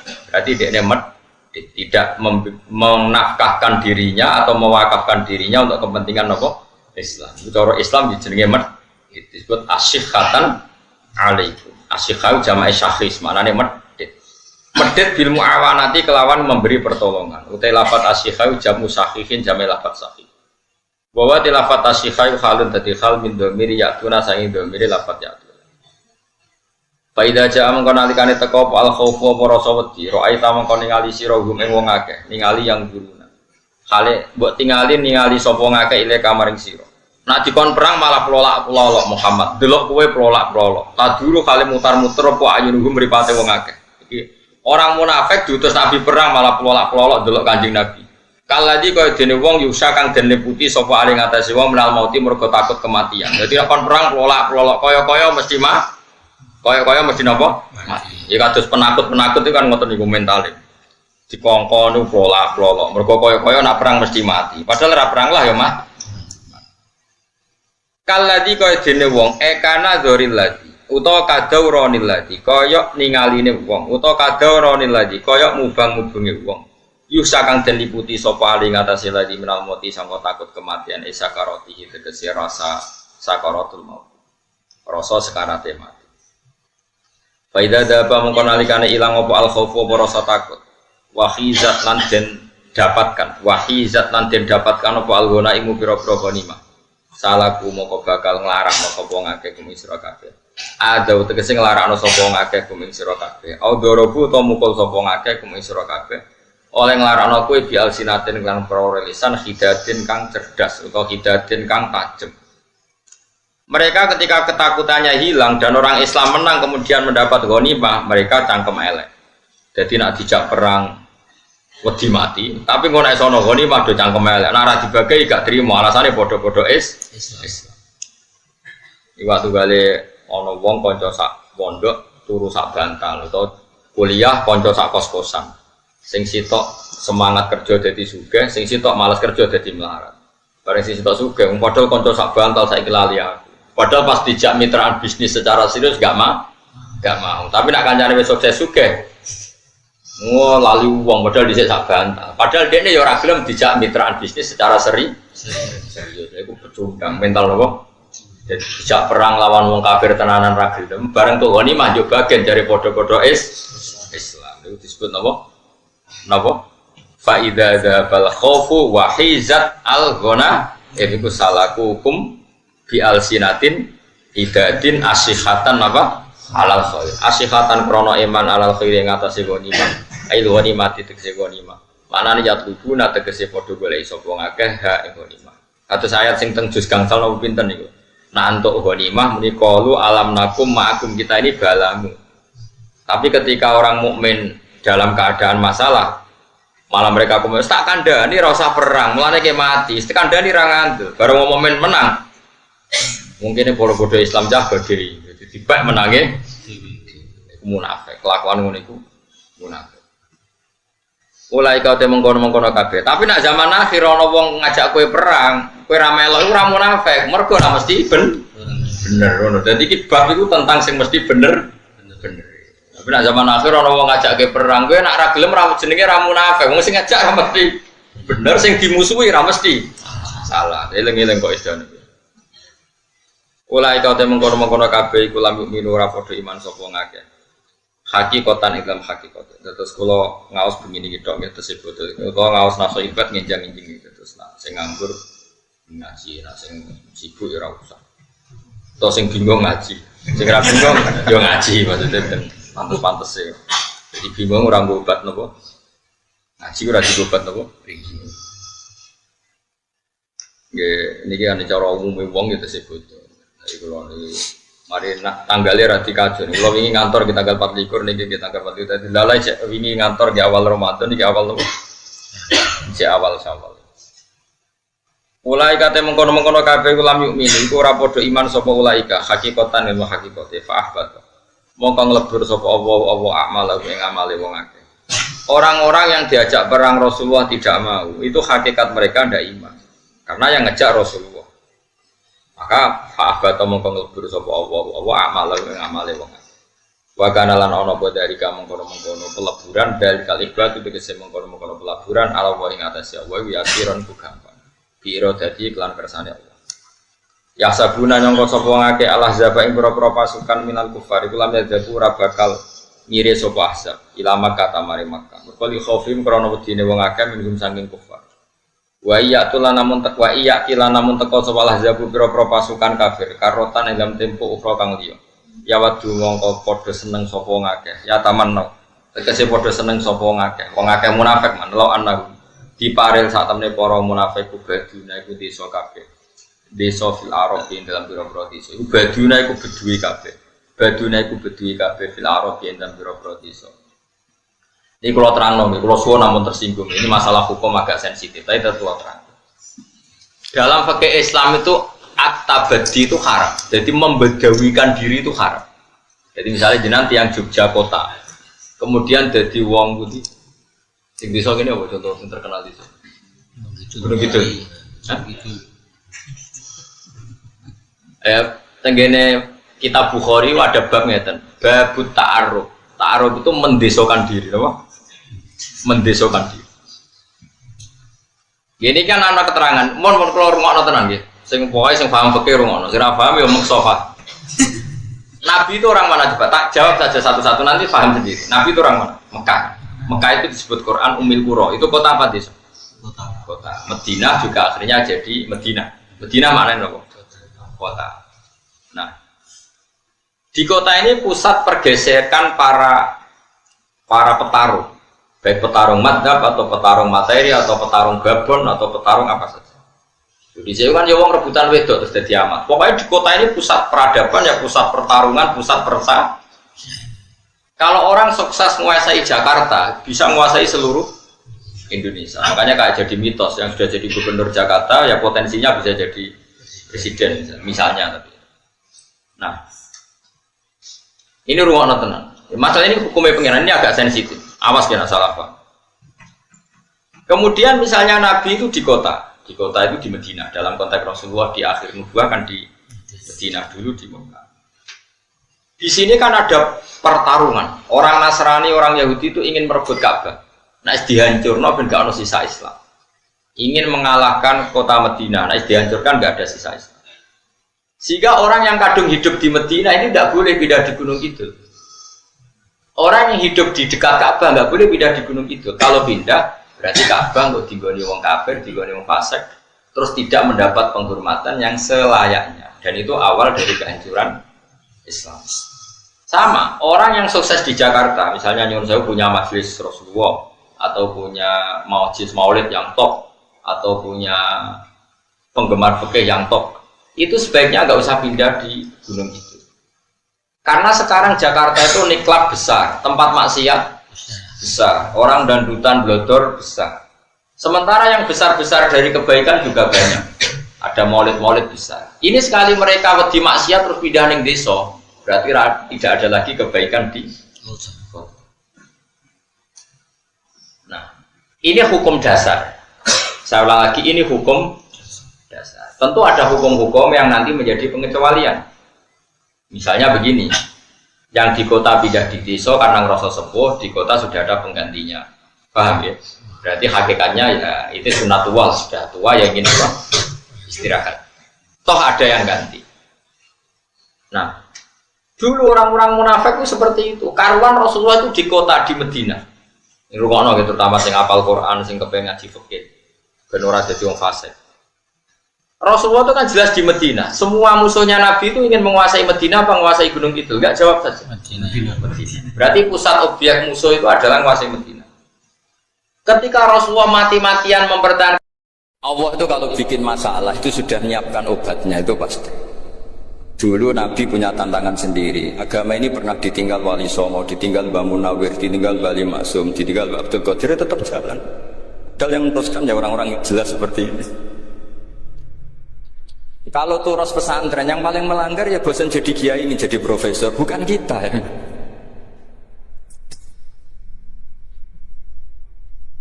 Wah, yang bosan itu tidak kita, yang sudah ganti gelar itu. Tapi kita ya tidak apa-apa ya. Jadi nggak usah dijaga, turus itu biasa saja. Jadi biasa saja, menurut saya zaman itu biasa saja. Jadi Allah itu kalau bikin masalah itu ya bikin solusinya, itu sudah min sunnatillah. Jadi saya tuh pernah mikir betul. Saya tuh nggak pernah mikir agama ini nanti kayak apa, enggak. Selain saya tahu Allah yang akan menjaga agama ini, dipikir gak dipikir, memang kalau zaman lebih buruk ketimbang kemarin, itu sudah nasihat Nabi. Ma min yaumin illa ba'dahu syarrun min. Nah ini karena materinya sanad, mungkin ini spesifikasi saya. Saya mohon sanad itu ditulis tapi tidak diimani. Jadi ini yang ditulis itu hanya sebagai perangkat mudawwan. Karena kalau sampean imani itu bahaya, karena nanti tidak hadits tawatur. Makanya kritiknya para ahli hadis terhadap sanadu ahli qiraah, misalnya jenengan dari Gus Najib, dari Mbak Abdul Qadir atau dari Mbak Arwani, kemudian Mbak Munawir, kemudian Syekh Yusuf Ad-Dimyati, terus Syekh Sa'ad Antar misalnya sampai Syekh Haruni dan seterusnya. Itu kan hanya menyebut satu orang. Ini harus dicatat. Padahal sanad khususnya Quran itu lafadznya harus mutawatir. Kaifiyatul ada juga harus mutawatir. Jadi harus riwayatu jam'in an jam'in la yumkinu tawaturum alal kadzib. Makanya kalau ngaji sanad itu harus bersamaan dengan itu kita katakan bahwa menyebut Mbah Munawir itu fardun min afrodil am. Karena kalau enggak berarti sanad kamu menjadi ahadi. Kita tahu kan hadis riwayat ahadi itu masalah. Masalah apa enggak? Masalah. Hadis itu yang keren, yang mutawatir. Padahal Quran itu faqal hadis. Makanya saya bilang sanad itu ditulis tapi tidak usah diimani. Kalau itu tok, ya harus diimani kalau itu sebagai jam'un an jam'in, kebetulan tahunya itu lewat guru.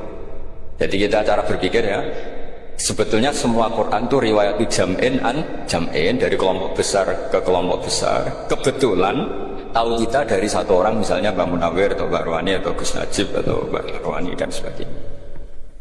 Saya itu punya bapak, buyut-buyut saya itu hafal Quran. Mereka ya pantangan malah makanya itu sirinya. Kenapa kadang-kadang kiai dimintai sanad itu enggak mau. Tapi kalau sudah ahlinya enggak minta pun dikasih. Itu dulu tradisi ulama dulu gitu. Sufyan Ats-Tsauri kalau dimintain sanad santrinya bilang gini, sudah kamu pulang saja. Kalau saya sudah tahu kamu benar, saya datang ke kamu kasih sanad. Saya yang datang ke kamu tak kasih sanad. Saya itu punya sanad ya baru-baru. Saya bangun mendekati wafat baru dikasih. Karena nunggu tadi, nunggu kelayakan. Kalau tahu-tahu minta sanad kan gaya-gayanan kok. Dicetak di figura. Terus seakan-akan legal jadi muridnya Gus Najib, itu aneh. Saya ulang lagi ya. Jadi kita harus ngadepi satu hukumnya Allah. Sanadul Quran itu harus mutawatir. Malah mutawatirnya riwayat jam'in an jam'in sing la yumkinu tawatuhum alal kadzib. Sehingga kita nyaman. Misalnya kita mau tidak mau menyebut setelah hafaz, itu kita hanya menyebut asim. Setelah asim paling banter kita menyebut hanya dua, yaitu Abdurrahman As-Sulami, Abi Abdillah Abdurrahman As-Sulami. Ada yang nulis Abi Abdurrahman Habib As-Sulami. Itu di harokatnya kitab itu ada yang nulis Hubab. Yang benar, oh enggak, yang benar itu bacanya Habib. Habib itu Sulami itu ikut marga Robi'ah. Itu kemudian ditulis gurunya hanya dua, yaitu Abdurrahman As-Sulami sama Zirin bin Hubesh. Setelah Zirin bin Hubesh, sahabat yang ditulis itu hanya Utsman, Ali, Ubay bin Ka'ab. Ya, Utsman, Ali, dan Ubay bin sama Zaid bin Sabit. Hanya 4. Sekarang kita teliti betapa bahayanya itu. Bahayanya begini. Zaid bin Sabit itu orang Ansor. Artinya kalau orang Ansor itu tidak menangi periode Makkiyah. Bagaimana dia bisa meriwayatkan semua Quran sementara dia Ansoriun yang notabene hanya mengenal surat-surat Madaniyah, sementara ayat Makkiyah atau surat Makkiyah itu bahwanya. Dan Ubay bin Ka'ab sendiri itu ngajinya itu tidak banyak, karena dia harus ngaji sama Abu Bakar, Umar. Dan dulu nggak mungkin setoran kayak sekarang 30 juz karena masyhulun semua orang.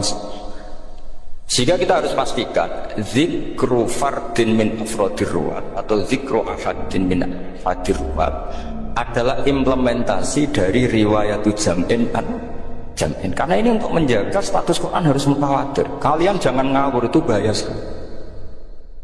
Saya punya banyak tulisan tentang itu. Dan karena kalau berupa tulisan itu biasanya terus jadi konsumsi akademik, tinggal seminar terus narasumber untuk duit macam-macam itu. Itu makanya saya tidak mau, saya itu suka ngaji alam. Sehingga kalau betul saya dikatakan viral itu saya tidak mikir, viral tidak mikir. Saya ini sudah cocokkan sama Gus Dur, mau daftar wali. Syaratnya wali itu gak peduli dengan makhluk. Kalau saya peduli berarti terdegradasi nanti. Sudah cocokkan sama Gus Dur, itu saya daftar wali. Angel juga, sekarang yang peminatnya agak banyak. Nah zaman akhir itu peminatnya jadi rektor tadi. Jadi ini nanti dicek saja dulu mana saya dengan Gus Dur. Karena buyut-buyut saya itu ya sepuh, sama sepuhnya sama buyut. Karena buyut saya kandung itu diantara namanya ada Mbak Maksum. Mbak Maksum itu bin Soleh. Mbak Soleh buyut saya kandung itu, gurunya Mbak Soleh Darat. Jadi buyut-buyut saya juga kasepuan. Terus ini juga kasepuan, jadi adu kasepuan. Yang jelas itu entah menang mana tidak tahu. Sing wani rokok berarti menang. Karena berarti berani tidak sopan gitu. Tapi bisa saja menang saya karena legowo. Tadi pamit saya, Gus rokok boleh-boleh. Jadi dia lebih keren karena nggak sopan, saya keren karena jembarati. Berarti setingkat lah kira-kira gitu setingkat. Kalau Gus Hamid karuan pernah Pak Alik ya, nggak perlu sopan sama Gus Dur memang ini kan Pak Alik. Saya teruskan ya. Jadi anak-anak alumni Al-Munawwir ini yang mau dimaui apa apa layak Qurannya, apa tadi dakwah-dakwah tadi tafakuh, saya juga nggak paham yang dimaksud Pak Mustaqim itu. Karena apa ya? Ilmu itu ditulis itu sebenarnya berdasar minatnya penulis, bukan berdasar kehendak Allah. Buktinya gini, sebelum ada metodologi penyebaran agama, itu agama sudah jalan. Ditinggal Nabi wali songo agama jalan. Penulis berdisertasi dokter NU harusnya gini. Zaman orang nulis tulis agama wis mlaku. Sebetulnya orang nulis itu kan untuk gelar doktoral, untuk kenaikan pangkat. Mana ada kiai-kiai itu menjadi pinter karena tulisan para doktor? Nggak ada. Agama ini sudah jalan sama panduan para penulis dokter-dokter itu. Dulu mana ayo mereka dakwah sama panduan tulisannya? Dulu mana? Dulu dakwahnya. Terus itu dianalisis. Terus analisis jadi disertasi. Makanya saya tuh jarang diundang orang mau kalau nggak pernah sepuh. Cuma sial saya yang pernah sepuh ternyata banyak. Akhirnya saya itu bikin kaidah agak salah dulu. Saya mau diundang hanya yang pernah sepuh. Ternyata yang pernah sepuh itu banyak. Ya, kemarin saya datang di hallnya Ki As'ad, terus datang di hallnya Pak Hamid. Karena mbah saya kandung itu sepupu sama Pak Hamid Pasuruan. Saya buyut-buyut saya itu orang Lasem sama orang Kudus. Sebenarnya kalau saya mau nakalan itu pakai buyut saya tertua itu, tapi kayaknya nanti mereka malah ngedu Nabi Adam malah selesai.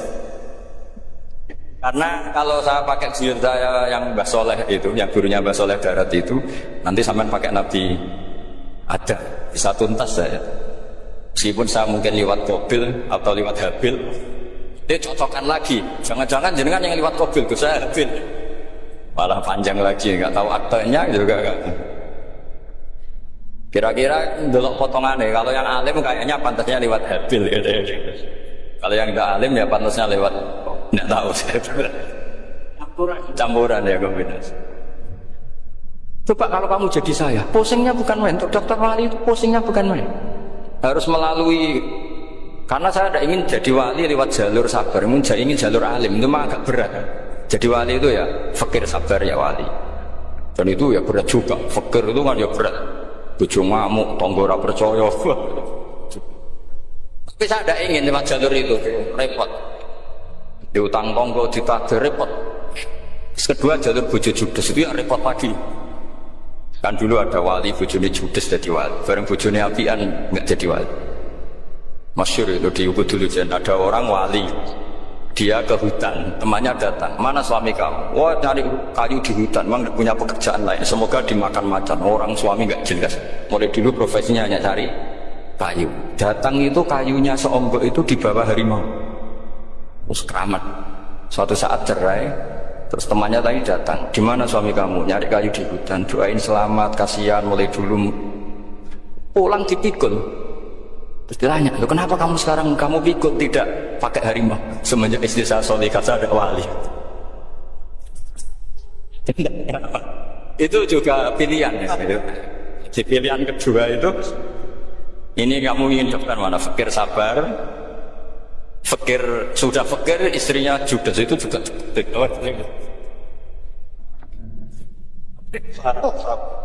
Terus ketiga itu jalur alim, atau bisa saja alim itu jalur pertama, tapi kan ya harus ngerti sorot, nahwu, ihlal. Saya sampai sekarang masih belajar ihlal. Ya gak kebayang kan? Tapi begini ya, Quran itu al-mira fil Quran kufrun ya, atau al-jidal fil Quran kufrun ya, ada dua riwayat. Memperdebatkan Quran itu kafir. Nah awal debat itu karena Quran dianalisis, sehingga karena dianalisis ini sebetulnya yang masuk itu analisisnya apa? Para analis, bukan haqiqatul ilm. Misalnya gini, para dosen atau para peneliti itu harus pernah jadi wali 2 menit saja, salah lama-lama.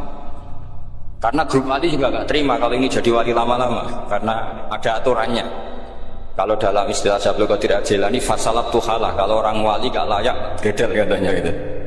Misalnya begini, ada kiai yang milik zuhud, cuek terhadap perubahan zaman. Sebetulnya orang analis akan bilang itu cuek, tidak peduli dengan sekelilingnya. Tapi di dunia wali, orang cuek itu mutawakkil ala Allah.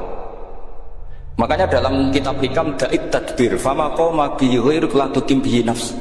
Sudah, kamu tidak usah mikir dunia, ini sudah ada al-mudabbir, yaitu Allah Subhanahu wa ta'ala. Kamu mikir, enggak ikut punya kok kamu pikir.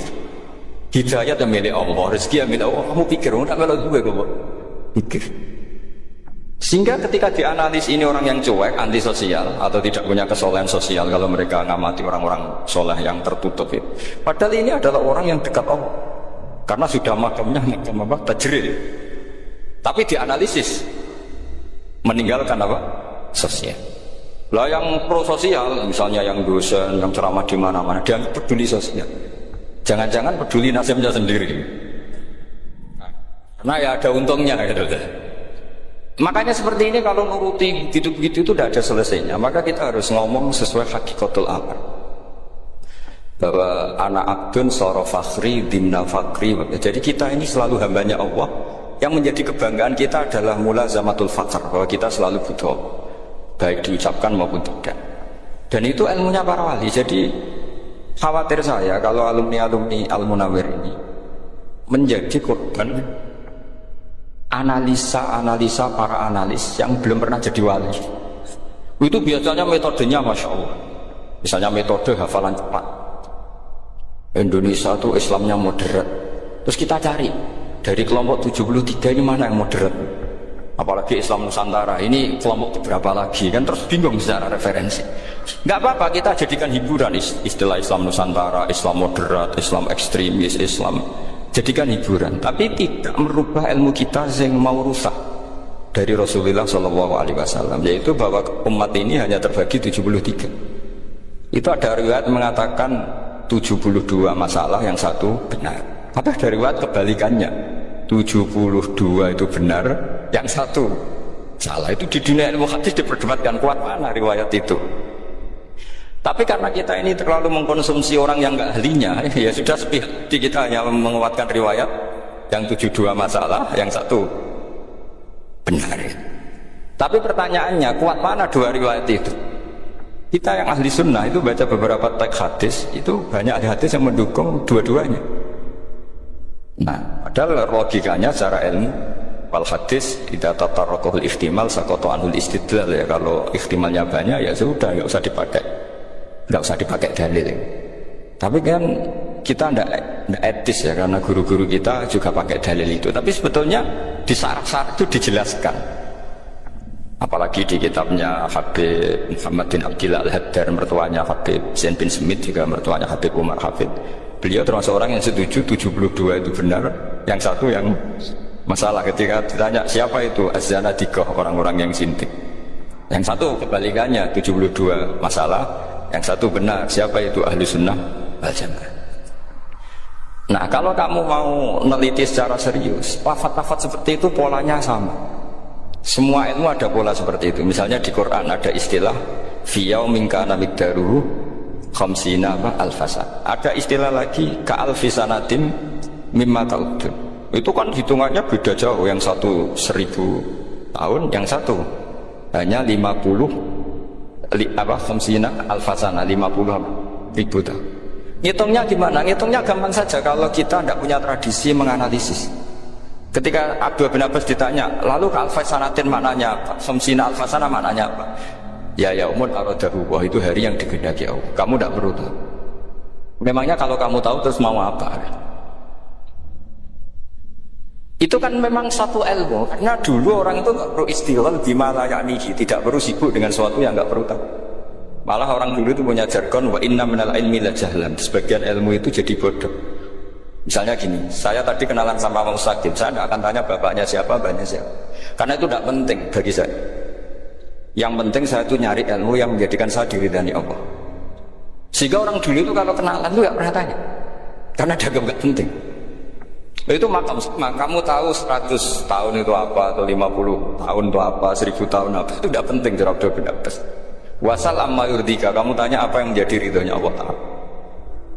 Sehingga ketika orang dulu cuek, mau kenalan kok tidak ditanya bapaknya asalnya mana, mereka itu apa ya, konsisten dengan konstitusi min husni islamil mar'i tarkuhu malain.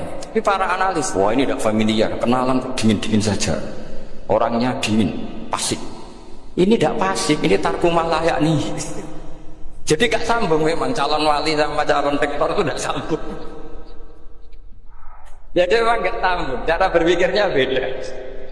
Makanya saya mohon ini apa ya? Ya itu tadi saya sudah contohkan sama Gus Dur. Jadi kalau kamu daftar ya monggo. Nanti saya tidak tahu yang nanti jadi ketua saya Pak Gus Dur, tidak tahu saya. Jadi, ya saya teruskan ya tentang sanad ya, karena ini yang ditulis di materi ini. Saya mohon sekali, sanad itu kamu yakini sebagai fardun min afrodi dzalikal jam'i. Karena sekali kamu punya sanad ahad itu merusak Quran. Karena hadis saja masalah, apalagi Quran. Dan Quran definisinya adalah lafaz sing mangkul ilaina bitawatur. Ada kata apa? Bitawatur. Makanya saya itu kalau nulis ya minhum. Jadi harus ditambah min. Di antara sahabat yang diambil tadi Abdurrahman As-Sulami sama Zirin bin Hubes adalah Ali, Utsman, Ubay bin Ka'ab, Zaid bin Sabit. Tapi itu mesti ada yang hilang Pak. Saya hitung saja secara logika ya. Dan ini pasti benar, mungkin benar tapi pasti benar. Ada ayat sing nazalat fi Abi Bakrin. Tentu Abi Bakar lebih tahu. Kayak masalah hijrah. Jelas la tahzan ifqala li sahibihi la tahzan innallaha. Ada ayat yang jelas tentang Aisyah kayak hadisul ifki. Innal ladzina ja'u fil ifki usbatun minkum la tahsabu syarral lakum bal huwa khair. Itu jelas Aisyah lebih tahu. Ada ayat yang turun tentang Umar, yaitu tentang Asra Badrin. Laula kitabun minallahi sabaqa lamasakum fima madapun. Ada ayat yang lebih spesialnya Utsman. Sekarang cara disiplin ilmu harusnya kita talaqi dzalikal lafzi atau talaqi riwayah fi hadisil ifki an Aisyah wa fil hijrah an Abi wa fi riwayatil farqi bainal haqqi wa bainal batil dari Umar. Karena ya ibn Nabi hasbukallah wa man ittaba'aka minal mu'minin, asbab nuzulnya Umar. Ali tentang ayat zadani khasmani ikhtasamu fi rabbihim itu jelas nazalat fi Ali. Secara disiplin ilmu, kalau kamu ingin disiplin riwayat harusnya sanadnya seperti itu. Makanya kalau Aisyah dibantah tentang hadisul ifki, ayat itu turun tentang saya.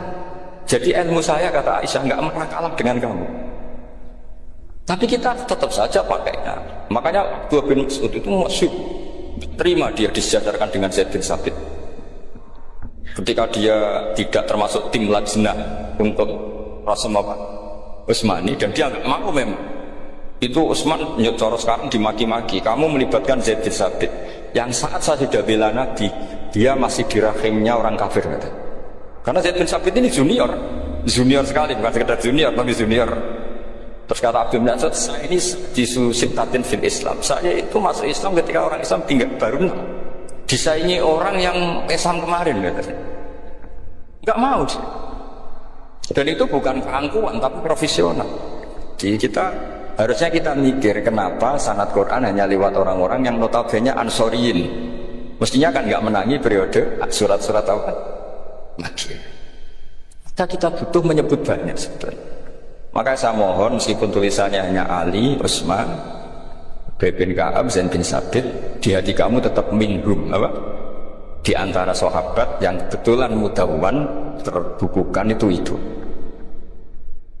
Karena ini bahaya kalau dalam ilmu riwayat, karena Quran harus riwayat itu jam'in. Saya beri contoh betapa pentingnya orang-orang yang enggak ahli ilmu. Orang enggak ahli ilmu tapi barokahnya tawatur itu ya mutawatir.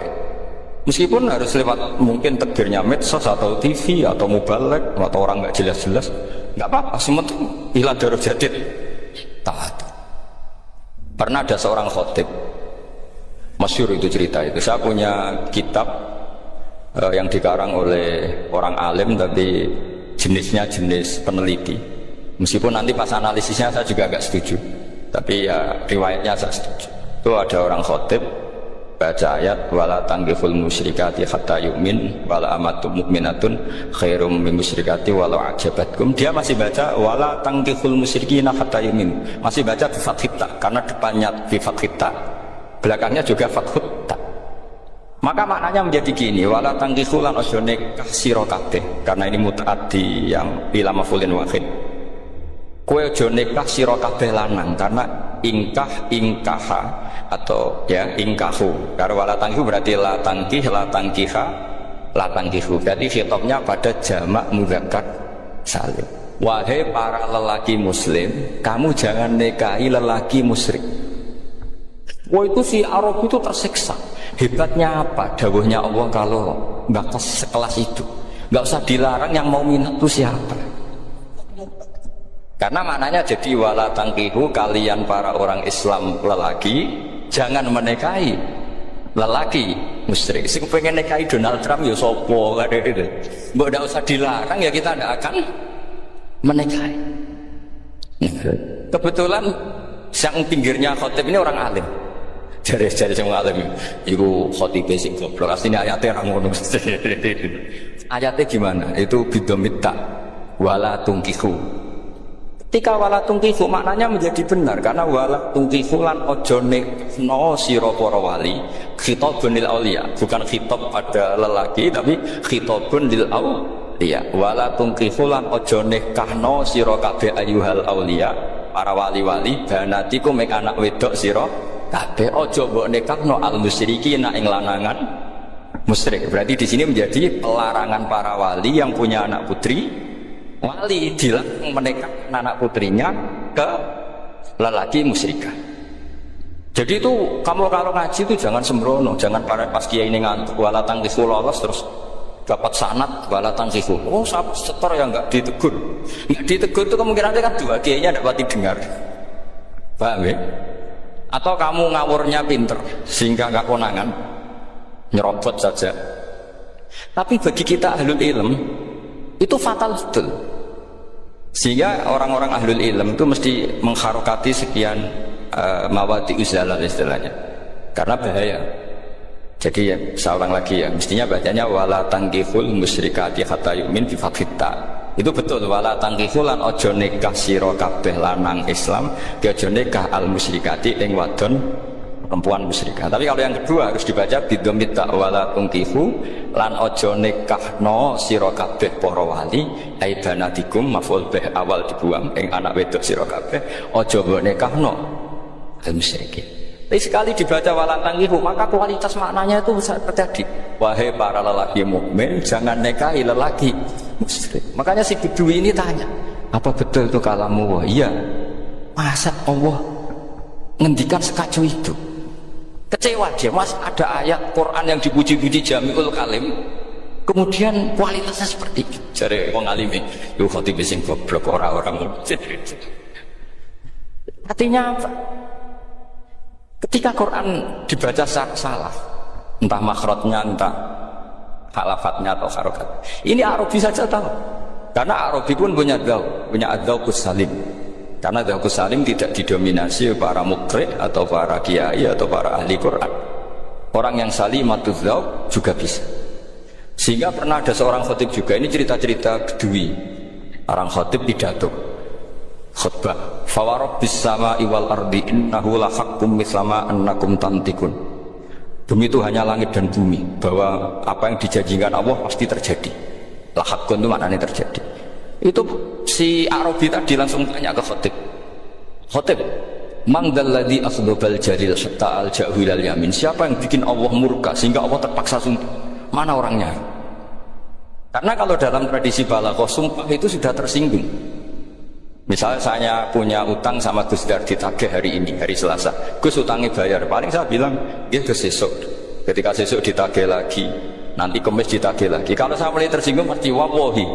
Jadi orang kalau sampai sumpah itu bukti apa? Tersinggung. Karena kalau dalam balaghah disebut kalau mukhatab tuh kholiyadzini nggak usah taukid, tapi kalau mulai mutaroddid agak ragu dikasih taukid. Kalau banget nggak percaya nih dikasih sumpah. Itu mesti terusannya cukup. Itu kaidah itu bisa nggak? Karena al-yamin atau al-qasam itu ya dulu alal khutbah. Makanya langsung si Arab kita tanya, mangdalladzi akhdabal jalila hatta al-jawil al-yamin, siapa yang bikin Allah tersinggung sampai Allah terpaksa sumpah? Ini dzauqul arabi, dzauqul badawi, orang yang sangat, karena Quran mutawatir lafdzan wa dzauqan wa balaghatan wa nahwiyan dan sebagainya. Sehingga sebelum ada Imam Nafi', ini saya cerita khasnya ahli Quran, karena bapak saya, buyut-buyut saya itu hafal Quran. Dulu ketika bapak saya tadi Mbah Munawir sampai berapa? 99% ya. Yang hafal Quran era anak tadi. Era anak itu 99%. Ya dari jenengan tadi. Jadi dulu bapak saya nasihati saya hafal Quran itu lucu, nasihatnya gini dong. Aku hafal Quran, mbahmu duitmu hafal Quran. Yes, ojo kepaten offshore. Nak kowe rapal itu sebenarnya alasannya anakmu rapal gampang, mung bapak ya. Putu luwih gampang meneh. Mung bapak mbah ya ora. Maka anake wong alim rapal Quran atau orang alim itu kriminal pertama yang menjadi sunatan muttabah. Nah, itu mau melegalkan anaknya punya alasan kan? Coba kamu alim, terus anak kamu udah alim. Terus kamu, cung kowe kudu alim kok mbahmu. Lah bapak gimana bapak? Kan pusing. Jadi sebetulnya beri ada alim itu mesti salah ini, salah depannya ini. Makanya saya itu tak angen-angen bener bapak saya. Bapak saya itu ya akrab sama Gus Najib, sering semaan bareng. Jadi misalnya bapak saya ada hafal Quran, coba mau pede nasihati saya suruh hafal gimana alasannya? Kan nggak punya alasan. Jadi cara bapak pokoknya joko paten obor ya, kalau orang kuno mana nih joko paten obor. Saya beri sekian contoh.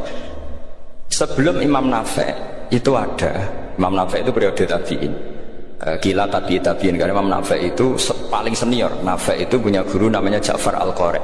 Setelah itu sudah sahabat. Makanya Imam Mujahid itu disalahkan orang banyak ketika memasukkan Imam Kisai. Sebenarnya Imam Kisai sama Hamzah itu pernah lama nggak ada sebagai purok sahabat. Makanya kata kitab-kitab besar itu ngeritik Ibnu Mujahid itu musabbus apa? Dia adalah orang yang menentukan ulama sahabat. Itu keliru katanya, kata ulama-ulama lain. Karena sebetulnya yang Kisah itu tidak selevel Ja'far Al-Qari, gurunya Imam Nafi'. Ya, gurunya Imam siapa? Nafi'. Makanya terus ulama nambahi qiraatul asyraf, ditambahi Ja'far Al-Qari dan Sholaf dan Hisam. Itu sebetulnya agak salah. Agak salah gini sebetulnya ya. Yang Kisah harusnya masuk yang salah tambahan, bukan yang Ja'far, karena kan nggak fair. Nafi' saja yang muridnya termasuk Qur'an Sab'am, gurunya termasuk Salasah Al-Mutammimah lil Asyraf ya, Salasah Al-Mutammimah. Kita sebagai orang yang bidangi itu sebenarnya agak protes. Tapi yang terkenal gitu ya sudahlah, ikut saja daripada fitnah. Tapi kita sebagai ahlul ilm sebenarnya tahu duduk perkaranya. Ya tapi ya sudah itu nggak sampai salah fatal. Sebelum ada Imam Nafi' itu ada pernah, ini meskipun cerita agak nggak valid, tapi diakui bena ahli ilmu. Ada orang datang ke Rasulullah bilang begini, ya Nabi Allah, seorang Nabi, ya Nabi Allah, he wong sing diceritani Allah. Karena naba'a maknanya cerita, isim fa'ilnya nabiun, orang yang dapat cerita dari Allah. Itu kanjeng Nabi guyu seneng. Terus anak Quraisyun jadi Nabi, aku itu wong Quraisy, la yuhammis, orang Quraisy itu gak suka hamzah. Jadi kalau saya baca ya Nabi Allah. Tapi baru terus setelah itu ada Imam Nafi'. Setelah periode sahabat, tabi'in ada orang bernama Nafi'. Imam Nafi' itu muridnya Ja'far Al-Qari. Itu dia mengatakan itu mahmusullah. Coba kita kalau baca coba amma yatasaalun, coba anin nabail azim, berarti naba apa? Mahmusullah. Nabi ibadi, nabi nyeritno sira ibadi ing pira-pira kawula ingsun anni anal ghafurur rahim wa nabbihum al-luifi Ibrahim. Semuanya pakai hamzah. Tapi pas isim fa'il Imam Asim fi hamzah menjadi ya. Sehingga beliau baca ya ayyuhan nabiyyu. Imam Nafi' enggak mau, ini mahmusullah. Sehingga dia baca tetap ya ayyuhan nabiyyu. Andai kan aku ra kadung ditetir melok kira Ahmad Syukur, aku melok Imam Nafi', yakin. Karena menurut saya lebih sorotnya lebih lurus, lebih urut. Andai kan saya enggak, tapi takdir saya kan harus Asim, harus Nabiyun, enggak Nabiun. Tapi barokahnya Imam Nafi', akhirnya kita tahu. Andai kan tahu-tahu ada iya, ini cara Pak Mustarom Busro, mesti dikira nakis yain. Naba yang bunubuan atau haza yahzuhuzuan, padahal enggak dari haza yahzuhuz. Nah ketika jadi huzan ini hamzah ditakhfif jadi wawu huzuan, maka dikira asapah huzuan huzan huzuan sama kaf ayak fa'u kuf'an. Tapi Imam Asim bacanya kufuan. Ya lu ini mahmus kok diganti. Wah, ya kamu tidak tahu aneh karena nggak nekuni itu. Mengapa lawe sangel mikir barang itu. Ah, sementing melayu semaan wis ribet. Nah kita ini kadang kriminal baru. Maksudnya asal lari semaan wis ora tau mikir. Kita yang kulit tafsir pusingnya kufuan. Ini wawunya itu karena bawaan nakis, apa bawaan mukhaffaf minal hamzah? Karena hamzah itu saqilah. Sehingga dalam ulumul Quran yang diantaranya menganalisis itu disebut wal Quraisy la yuhammis wat tamimi yuhammis. Memang orang Quraisy itu anti hamzah. Orang Quraisy itu gak suka hamzah. Ali, Sayyidina Ali ini orang Quraisy. Kita tahu Ali bin Abi Thalib bin Abdul Muttalib bin Hashim. Itu jelas orang Quraisy. Sehingga dia anti hamzah juga. Makanya Ali kalau baca ya kayak kanjeng Nabi ya ayyuhan nabiyyu. Tapi Bani Tamim suka. Seperti itu sukanya yang asli. Ya ayyuhan nabiyyu. Nah, Imam Nafi' itu termasuk marganya atau ikut secara panutan ikut orang Bani Tamim. Makanya ketika Quran itu turun di harfin wahid, itu Nabi susahnya minta ampun. Sampai as'alullaha mu'afata, saya minta ampun ya Allah. Zidni, saya harus ditambah. Dalam riwayat, falam azal astaziduhu. Dan Nabi jelas-jelas mengatakan, inna ummati la tutiku dzalik. Kalau hanya pakai satu lughat umatku enggak mampu. Karena kalau Banu Tamim itu disuruh mentafsir enggak bisa. Dia enggak bisa baca ya ayyuhan nabiyyu. Bisanya ya ayyuhan nabi. Ini biar calon rektor pusing. Kalau nganalisis sosial itu gampang, lembaga polling bisa.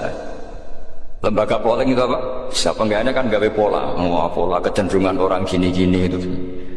Nah ini kecenderungan santri di polling juga. Ya saya ulang lagi ya. Tapi barokahnya Qiraatun Nafi', yang saya ulang lagi, sebetulnya Imam Nafi' itu tidak mubtagir, tidak yang pertama melakukan itu. Orang-orang Arabi Bani Tamim itu ya dulu kalau manggil Nabi ya Nabi Allah, bukan ya Nabi Allah tapi apa? Ya Nabi Allah. Maknanya itu jelas.